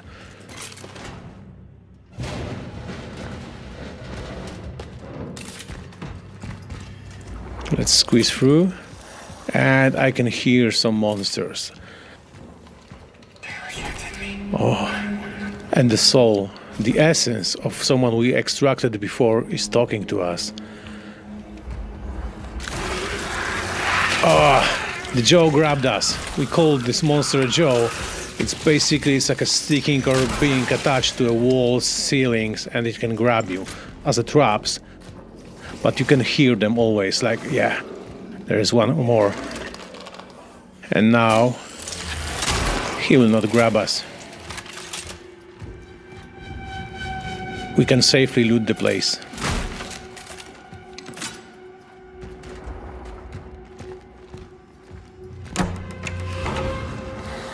Less biomass, a good sign. Oh no, there is more. And we can hear roars, so more jaws will be here. So let's squeeze in and look for them. Yeah, there's one. Charge shot.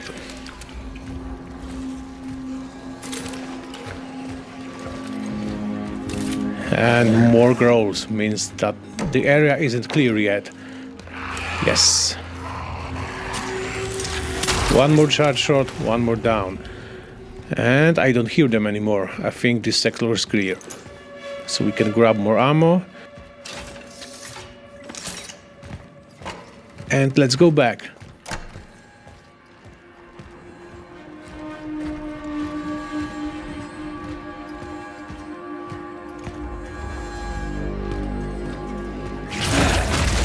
Oh, this one has spikes on its body. It means that, yeah, it's more powerful than previous monsters. He hit really hard. Reposition is a key to victory in Chronos. Yeah, you need to act fast. Yeah, charge your weapons like this. That was a juicy shot.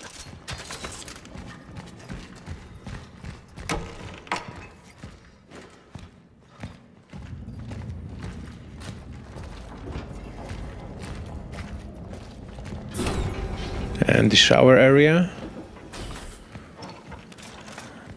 This body has tentacles on it. It means that it may be absorbed by the other monsters. And here they come. Let's grab a flamethrower ammo.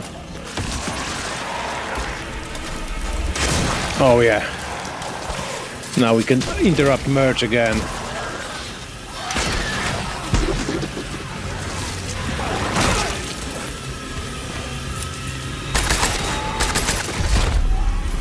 And stomp. Still alive? Not for long.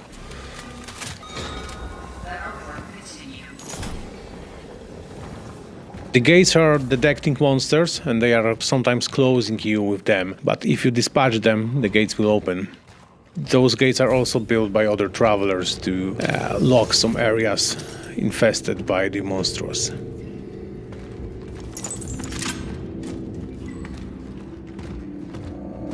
Oh, and we are in more open space. There are some tents left here by the military that was trying to fight with the outbreak of the disease. And there is a barrel. I will use it to burn the biomass and get in the secret area.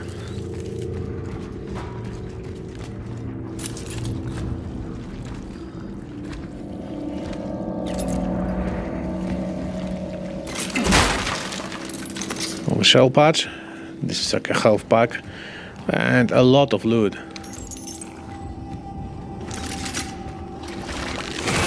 And here comes the armored enemy. Its body is covered with the armor, so you need to aim at the exposed parts.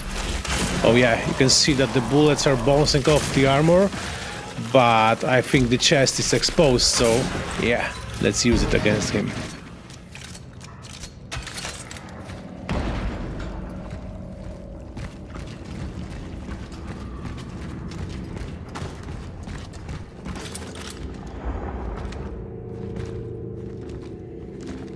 And this stand seems clear. So as a traveler, you must constantly be aware of your surroundings. Like loot every place you can. Also, you can craft some ammunition, for example. We need to make a space for more crafting materials. So yeah, torch fuel also will be needed. And now we can grab more metal scraps from the shelf. Use a health patch to heal ourselves, and let's delve into the rest of the factory.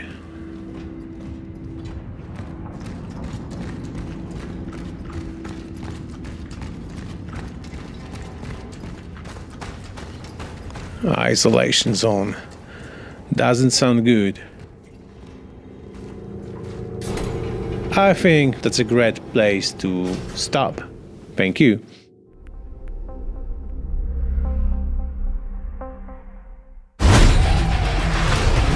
It's time to wake up.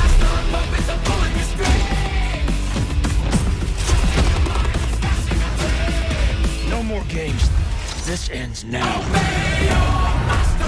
Call of Duty Black Ops 7.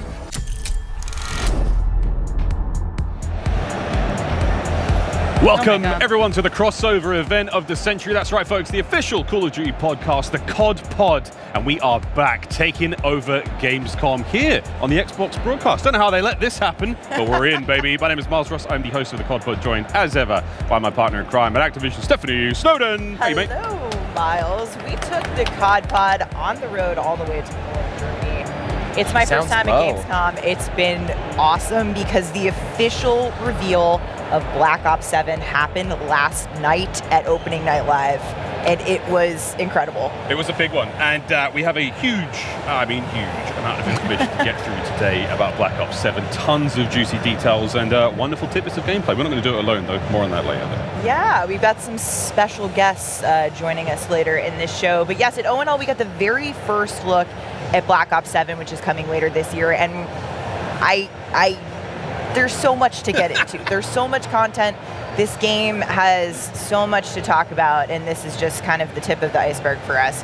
So we're going to get a little deeper on the co-op campaign, and specifically the end game, which is part of the co-op campaign, but a world, an experience that unlocks after you complete the linear campaign. We're going to get into the juicy details. Okay. More on the deep dive in co-op campaign a bit later on, but Steph, thousands of fans tuning in online as well to check this trailer out, and it was very, very cool. Here in person as well at Gamescom, absolutely fantastic. Gamescom's been great. Yeah, I mean, being in the room for Opening Night Live is something that I've never experienced, and just meeting so many Call of Duty fans in person, getting chills. I thought what Natalie and Miles did on stage, and the lights, and getting the Menendez experience, right? He scared the life out of the crowd. He did. There was woman in front of me audibly jumped. Audible gasps in there.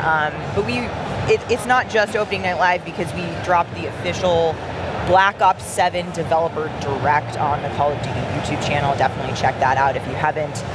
So yeah, we just have just a few things to talk about. That was a nutrient-rich dump. The direct was great, just a few, but we're going to get into it. So Steph, let's start high level. What are some of the key things to look forward to here in Black Ops 7? So I think some of the most important things to know about Black Ops 7 are it's set in 2035, right? So this is 10 years after the events of Black Ops 2, if you're familiar with Black Ops 2. So think of that near future. It's not quite in reach. It's got ties to BO2, ties to BO6, Black Ops 6, our last game. And like I said, so much content. We have the 3 core modes with campaign, multiplayer, and zombies coming to Black Ops 7. And we've also got Dead Ops Arcade, we've got zombie survival maps, we've got global progression across the game, which means for the first time you can actually earn XP, progress your weapons, earn all the good things, make your gameplay super rewarding, including in campaign. And we've got David Mason is back, Raul Menendez is back. This is a story that Treyarch and Raven have wanted to tell. It's a David Mason story. There's so much to talk about. And also being able to progress through my ranks in campaign is a big one. More on the campaign coming up. But let's go to multiplayer. Place very close to my heart, and there is some serious goodies to get through there. Yeah, so we only got a little bit of intel in the developer direct and in the reveal about multiplayer. So there's lots more to come, which we're gonna, get into a little later in the show. But tons of content coming to MP and some really exciting innovations. Maps, maybe we jump in there? Well, 16 of them, right? 16 6v6 maps, which is a lot. That's a ton to get through as players. 3 of those will be remasters, absolute bangers there. Yeah, Again, Raid, Hijack, and Express. Yeah, some absolute classics. There we got to look at Raid in Japan. It's got a fresh coat of paint. It looks great. We're also on 220 maps, which is fantastic as well, huge. And that 2035 aesthetic has just been sort of plastered across the board there. So we're really getting a very shiny and gorgeous new card. Treyarch's really pushed on clear lane definition on these maps in Black Ops 7. I think that, like you said, the 2035 aesthetic has allowed them to create really clean lanes. There are some really, really cool maps that just have sort of a different finish than we might be used to in some other Call of Duty maps. So I think it's going to be a fresh take on some classics, but also some really solid, new maps that I know Treyarch's been listening to map feedback, and I'm excited to get my hands on them in the beta, so I can't wait. Super excited. Well, we've set our board, we've got our maps. Now let's talk about some pieces. Weapons. Many, many, many weapons in this game, Steph. Yes, there's 16 all new to the franchise weapons coming at launch, which is awesome. So nothing we've ever seen in Call of Duty before. You may have noticed I saw some eagle-eyed fans catch the Peacekeeper and some of the marketing, which is an exciting return. But also, I think a lot of these weapons are sort of like an homage to the Black Ops 2 weapons in a way. Oh yeah, I mean, I saw the M8 in there. Of course, we're seeing a couple of classics, burst weapons in there as well. But lots as well, not just the weapons, but also streaks. We've got gadgets, we've got gear, we've got equipment. The gadgets and gear, like I said, I think 2035 really opens up what the devs want to do. It kind of like, we use the word unchained at the studio, just because I think it's really creatively given them the opportunity to deliver, things that we haven't seen in Call of Duty before, that still feel grounded, still feel like the combat that you know and love, but with a fresh new take in that near future kind of setting. So I'm really excited about the streaks personally. We saw a little bit of Dog, we saw Rhino, there's more. I cannot wait. I've heard that they are mean. Looking forward to some mean streaks. But not just streaks. While we're talking about changes, there is next level Omni movement. Yeah, next level Omni movement is really exciting because Treyarch's refined the core movement. Omni movement was obviously a really massive innovation in Black Ops 6, and they've continued to build on that with the near future setting, changing a couple of things, adding wall jump. We've increased the base sprint speed, and also tack sprint is now disabled by default, but you can enable it with a perk. Yeah, so you've still got the player choice there. You can still build that loadout that way, which is really cool. Yeah, I think the map's built for next level Omni movement, right? So you're going to be able to have that playground. Well, the wall jump clips already look really cool. So we're not only changing movement, we're also changing a new feature outright, which is the overclock feature. Can you explain that? Yes. We're not talking about CPUs. Not talking about CPUs. Overclocks is one of the coolest innovations coming to Black Ops 7, and they're really intended to give players further choice in terms of customization for your own unique playstyle. So you can overclock equipment, field upgrades, and score streaks. So basically, by playing throughout the match, you're going to unlock the customization option. One that comes to mind off the top of my head, we were talking about before, the care package, right? So overclock 1 for the care package, you're going to be able to re-roll your streak. Option 2, or overclock 2, you're going to have the option to decrease cost of overclock. And there's some really awesome ones that we saw in the developer direct. So like I said, go check that out. But I think this is something we're really excited about. That sounds like a lot of fun. Gosh, there's still... Guys, we're nowhere near done here. We've got a lot to get through still. Progression being a big one. We touched on it slightly at the start, whereby playing campaign can earn you progression. Yeah, so points as well. global progression, making sure that you feel like your time is rewarded across, anything that you're playing in the game. And weapon prestige. Okay. Because this is a big one, and it's something that we're really excited about. Classic Prestige obviously made a return in Black Ops 6, so the team is really building on that foundation, and you're going to be able to unlock a deeper weapon progression journey than ever before, earn unique attachments, weapon charms, I think you mentioned, camos. Very exciting. A lot's going on. Okay, so talking about weapons, staying on the topic, build sharing. Yeah. Because there's always that one person in the group chat that's like, hey man, what's the best? What's the meta? I'm like, Send me the meta. I'm not going to send you all this information. Instead, I'm going to send you a code. I'm going to send you a code. That's right. It's going to be great for people like you who no one's asking me for my weapon builds, but you guys should be. You don't know. But it's going to be really exciting. Content creators, streamers, folks in the community who are constantly sharing, what their loadouts are. This is going to make things really streamlined. You'll have a code. Each unique build will have a code in Gunsmith that you can actually screenshot, send to your friends. They can, put that in as long as you have the attachments unlocked. You can equip it. That's great. It's gonna be great. That is a game changer, I think, for many folks. Yeah, that's going to be pinned at the top of group chats around the world. It's the code for the best stuff, right? We can't forget zombies because we only got a teeny tiny little taste of what is coming to zombies in Black Ops 7 because the dedicated zombies reveal is just a few weeks away. Ooh. We can't just give you a little bit. There's a lot to give for the zombies. There's a lot to give. It needs its own... We had to make a zombies week out of it, basically. A week of zombies goodness. But the original crew has made a return, and obviously the Dark Eater has flung them up against some old pals. Yeah. At the end of the Black Ops 6 story, we see, a version of the Black Ops 6 crew seemingly in the Dark Ether with some version of the original crew. In the developer direct, we got just a peek at what we think could be the big bad of Black Ops 7. Yeah. Definitely an ominous villain may have appeared. Well, we've got a lot going on there. Yeah, still. and survival maps.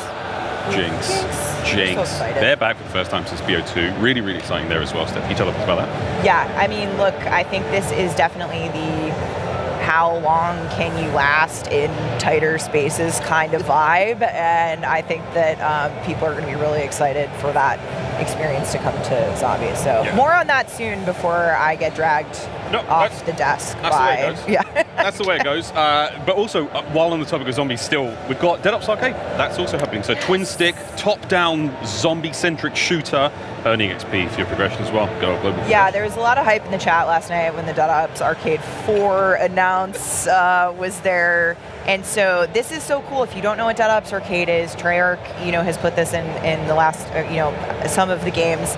And it's a really exciting experience because it's a game within a game. And now you can earn XP for playing that as well. So more on that. I get to hear the sort of Black Ops 7 rank up sound in every mode I'm playing now, which is going to be fantastic. Well, up next, we're going to be diving into the co-op campaign with our guests from Treyarch and Raven. But first is the official Black Ops 7 reveal trailer. They want you afraid. Fear makes you easier to control. It's time to wake up. Your streets shall once again run red with your blood. Raul Menendez ignited global unrest on an unprecedented scale.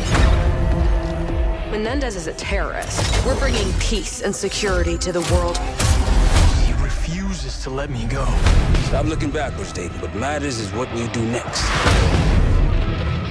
A lot of people counting on us for answers.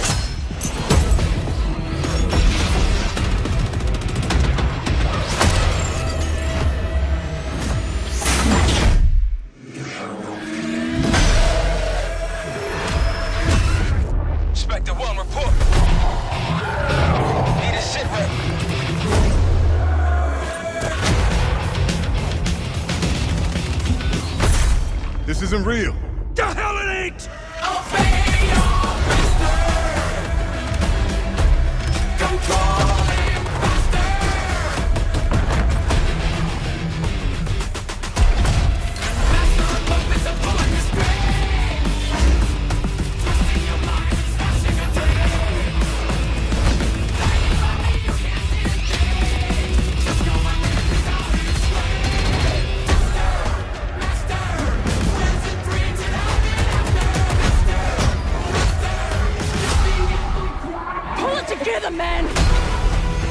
So eager to leave, Daddy. Killing the man is a hell of a lot easier than killing the idea. You were never cut out to be a Mason. No more games. This ends now.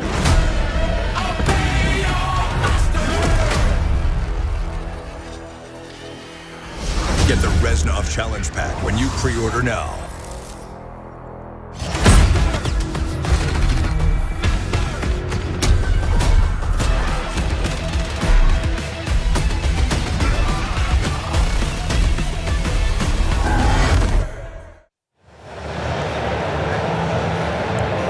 Welcome back. That trailer is so fun to watch. I never get tired of hearing Metallica and watching that, but I want to welcome in our developer guests. We have Miles Leslie, Associate Creative Director at Treyarch, and Natalie Pohorsky, Lead Producer on the campaign at Raven Software. Guys, you've been on a tour. Let's go. We're so Let's go. We are so pumped to be here. Let's go. You've been on a journey. Yes. We've all been on a journey at Gamescom. What day is it? Let's go. Yes, exactly. But how BO7 is out in the world. Black Ops 7 is here. It's out there. It's been so cool to see people react to it. How does it feel for you guys to finally be able to talk about the game? Oh, incredible. I mean, things have blown open at this point. So we've been eager to talk about this game for a long time. We've been developing it for a while. We have a lot of stuff in store for you guys, so we can't wait to tell you more about it. Yes, let's go. I'm so excited. We love that we can talk about more of the game, not all of it, sorry, but more of it. I think we're really excited about the reception already, super positive. It's a big game. It's a big game, a lot of content. So Miles, set the stage for us, right? We know that this game takes place in 2035. We know that's 10 years after the events of Black Ops 2. What kind of world are we, walking into in Black Ops 7? Yeah, I love this question. So ever since we left Black Ops 2 and we left David Mason in the world, we always wanted to go back to it. There was a story there to be told, but it was never the right time. Black Ops 7 was that time. We wanted to go to David Mason. He has been through some stuff. He's changed. The world has changed from those 2025 attacks, and now 10 years later, world is still dealing with it. David's still dealing with his own trauma, and now Raul is back. And so the world's like, what? Huh? Say no, like they're barely getting over last time, and now he's back again, and now David has to deal and really come face to face with that, and Raul, and then it pops off. Yeah, but if you've never played a Black Ops game, you can also just jump into this story, right? That is the beauty when we crafted this from the start, was we love pulling threads, and really for the fans that get that payoff. But if you don't know anything, there's no homework required. Yeah. You can jump into this and have a great time. And maybe you become a fan of, hey, this David Mason guy, he's kind of messed up. I want to learn more. I like it. You can go back to BO2 and kind of become a fan of the other games that connect into it. I replayed BO2 last year. Yeah. Great. Epic. I'll be hitting the YouTube recap videos because they are plentiful, lots of those. Natalie, okay, we've got some OGs, we've got David, we've got Menendez, some of the new faces. Can you share any fun nugs about those guys? Oh, I would love to. So let's start with Emma Kagan, CEO of the Guild. She's fascinating. She was essentially a child prodigy. She's brilliant. She worked her way up.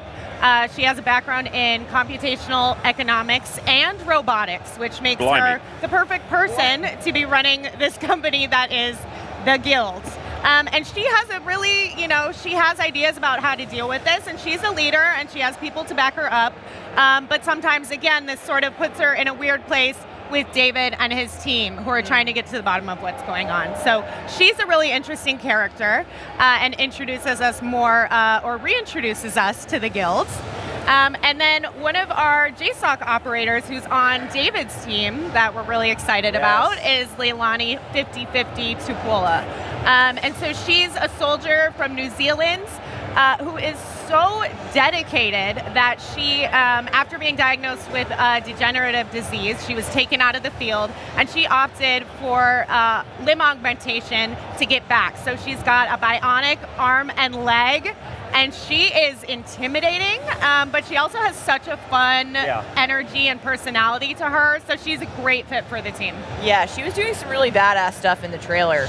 She, as soon as we saw her in game, and even when we met Frankie Adams, who plays, we knew she was like, oh, she's just always been in Black Ops. Yeah, like, it just fits. She's such a good fit. I saw that foot as well, that giant mechanical foot, and I was like, oh, that's going to get used. So let's talk a little bit about gameplay, Miles. This is a linear campaign, but we know that Black Ops delivers on these mind-bending experiences. So in terms of mission variety, you know, what can we expect the campaign experience to be like? Expect the unexpected.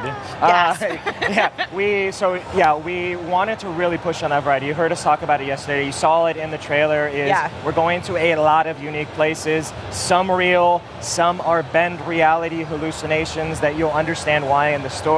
But we really wanted to push into that 2035, Japan, Alaska, Los Angeles, Angola, and that is spread also not even in co-op campaign, but also in multiplayer, where you can revisit these locations that have narrative and story tie-in as well, which is really exciting, and it really feels like we're pushing it. Like, you haven't seen this. Yeah, and what about Avalon? I've heard that, you know, Avalon is a big part of the campaign. You know, what can we expect there? Yeah, Avalon's great. You know, Natalie hinted at, we've been seeding this. We kind of first got introduced in Avalon and Black Ops 6, and now you get to kind of see the whole thing. First, through the linear campaign, you're going to get little pieces of it, and then after you complete the main campaign, it all unlocks an end game, and really all of Avalon opens up, and now the world is your oyster in the end game of Avalon. More on Endgame in a moment. Yeah, I'm pretty sure. Sorry, I'm excited. I'm excited. Oh yeah, I'm pretty sure I saw Avalon. I fell out of Skyline, and I was like, wow, this is nice. I know, Miles was like, I'm always falling out of that window on that map. And I was like, that's, you're there. Also, Stakeout is in Avalon. Stakeout's in Avalon. Well, you can also what do you fall know? into that courtyard in Stakeout. Yes, you can. So there you go. Hold on, reel it back. This is the job of the host. Okay, back to the campaign. What makes this campaign unique, Miles? Because obviously COD, bombastic time, every time. Endgame sounds pretty funky. Is there anything else you can share that makes this one unique?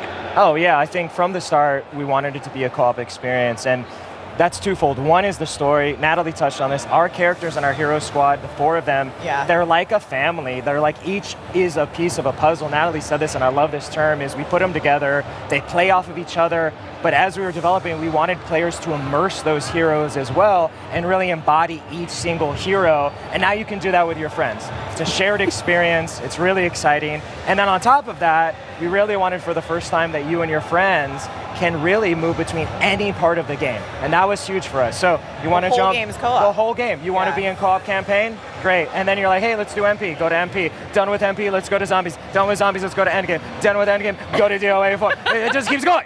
There's no game in the world that you could co-op the whole thing. I was running out of fingers. This is a co-op podcast. I was like all the ways. Fangirling. No, I love it personally because I'm a single player girly. Yeah. And so I can get intimidated by some of these other spaces, but I'm so excited by co-op because being able to explore with friends, and it's sort of this entry, you know, into the multiplayer world, and then, you know, maybe once I get built up a little bit, maybe once I go through endgame, maybe I'll squad. jump on over. I was going to say, you can't choose your family, but you can choose your co-op team. That's true. Family. I think we found it. Okay, now as promised, we're going to getting to the end of our time with you guys. So Endgame, finally, we've been talking about it, but I really want to dig into what the Endgame experience is for the Black Ops 7 campaign. Tell us what it's about. Yeah. So this is really exciting. So we're bringing that innovative co-op campaign. Like we said, it's a linear experience. When you finish the co-op campaign, you're going to get a satisfying ending, and then really we think about it as this final proving ground, but we've been talking about it almost as an epilogue, is if you want to go into endgame, you can. I know there's been talks about it. It's optional, but it's in there and it's addictive. So you get in there, squad of 4, 32 players are in Avalon with you, 8 squads, right? And it's about getting in and surviving. That is the key. And it really unlocks everything. All of Avalon, you can now choose your operator, you can build your loadout, you can bring in all the abilities that you've been taught over the campaign, and it's about surviving and pushing into the harder regions. And It's really hard, and it's really fun, and you're going to meet some really crazy, twisted things, and then it's about getting your operator power up. You're going to get progressively more powerful, and you want to survive to the end to keep some of the cool skills you might have gotten on the way. So that's your combat rating. That's so you your are combat rating, unlocking skills and abilities as you level up your operator. What happens to my operator if if you don't not escape? If you don't survive. Yeah, so there are consequences if you don't. You will lose some of those skills that you brought in, and it's a really satisfying, I want to say simplified approach to this loop, this sort of almost roguelike, for us, it's pulling the legacy of zombies, right, which is a social storytelling of survivability, right? We've been doing that a long time, Outbreak, RBC. Oh, yeah. So this brings all that sort of energy into this co-op more accessible approach, which is really, really exciting. That's really, really Sick. exciting. I'm so excited for Endgame. It's super We're going to be talking a lot about it. We will be playtesting it, and everyone's like, okay, we're done. One more game. One more run. I'm one of those players. I always do the campaign first. Yes. Campaign first every time. But now I'm worried that with Endgame, I'm never going to leave. He's just going to be here forever. I'm just trapped. I can't get out. Not only that, but like you touched on it, the global progression. Now we're rewarding you anywhere you play, and that is huge. I could emerge. Dedicated camo track in the campaign for the first time, so you can unlock. You can level up your weapons. You can unlock camos. You can do complete challenges all in the campaign with your friends. So you're saying I could come out of my Endgame hole I've been in for weeks? Yeah. Welcome back to the Prestige 2. Kitted out with camos and stuff. That's great. Yeah. It's fantastic. Oh yeah. I'm in. Really Sign me exciting. Okay, so we want to end the segment with just a couple rapid fire questions. You don't. No. I mean, you don't. Okay. There's an end game to this segment. We'll be in the Xbox booth. Oh, no. One more run. Okay. This is just give me the first name that comes to mind. Which Black Ops 7 character are you picking to have your back in a fight? Miles. David Mason. I know that he's going to, he's either going to shut it down or he's going to protect me because I'm a little baby bird behind. You're like, get him, David. Also attack. Yeah. Natalie. I would say Samuels, because I can be a little chaotic, That's a good and one. he would bring me down to earth. And he's the level-headed. He'd be like, stand down, Natalie. Yeah, stand he'd be down. like, calm down, I got She's like, it. hold me back. Hold me back, bro. All right, Natalie, who have you got spotting you at the gym? Oh, God. I mean, it has to be 50. First of all, I don't frequent the gym personally, believe it or not. And so I would need her as a spotter because if anything goes down, I mean, she's locked in. It's like a one-handed save. Yeah. Okay. And the best nickname. Curveball for me is we have Troy Marshall back. Yes. He's a little bit older, but I would absolutely want him as a trainer in the gym because he's got that old man energy. He was an elite operator, and I feel like he's going to be like one more rep. I can't do it, Marshall. I can't. One more. There it is. I saw a post recently that was just like, if you see Troy Marshall show up in anything, he's aura farming. I was like, that is correct. That is, he knows, what's up. He's got good stories too. Yes.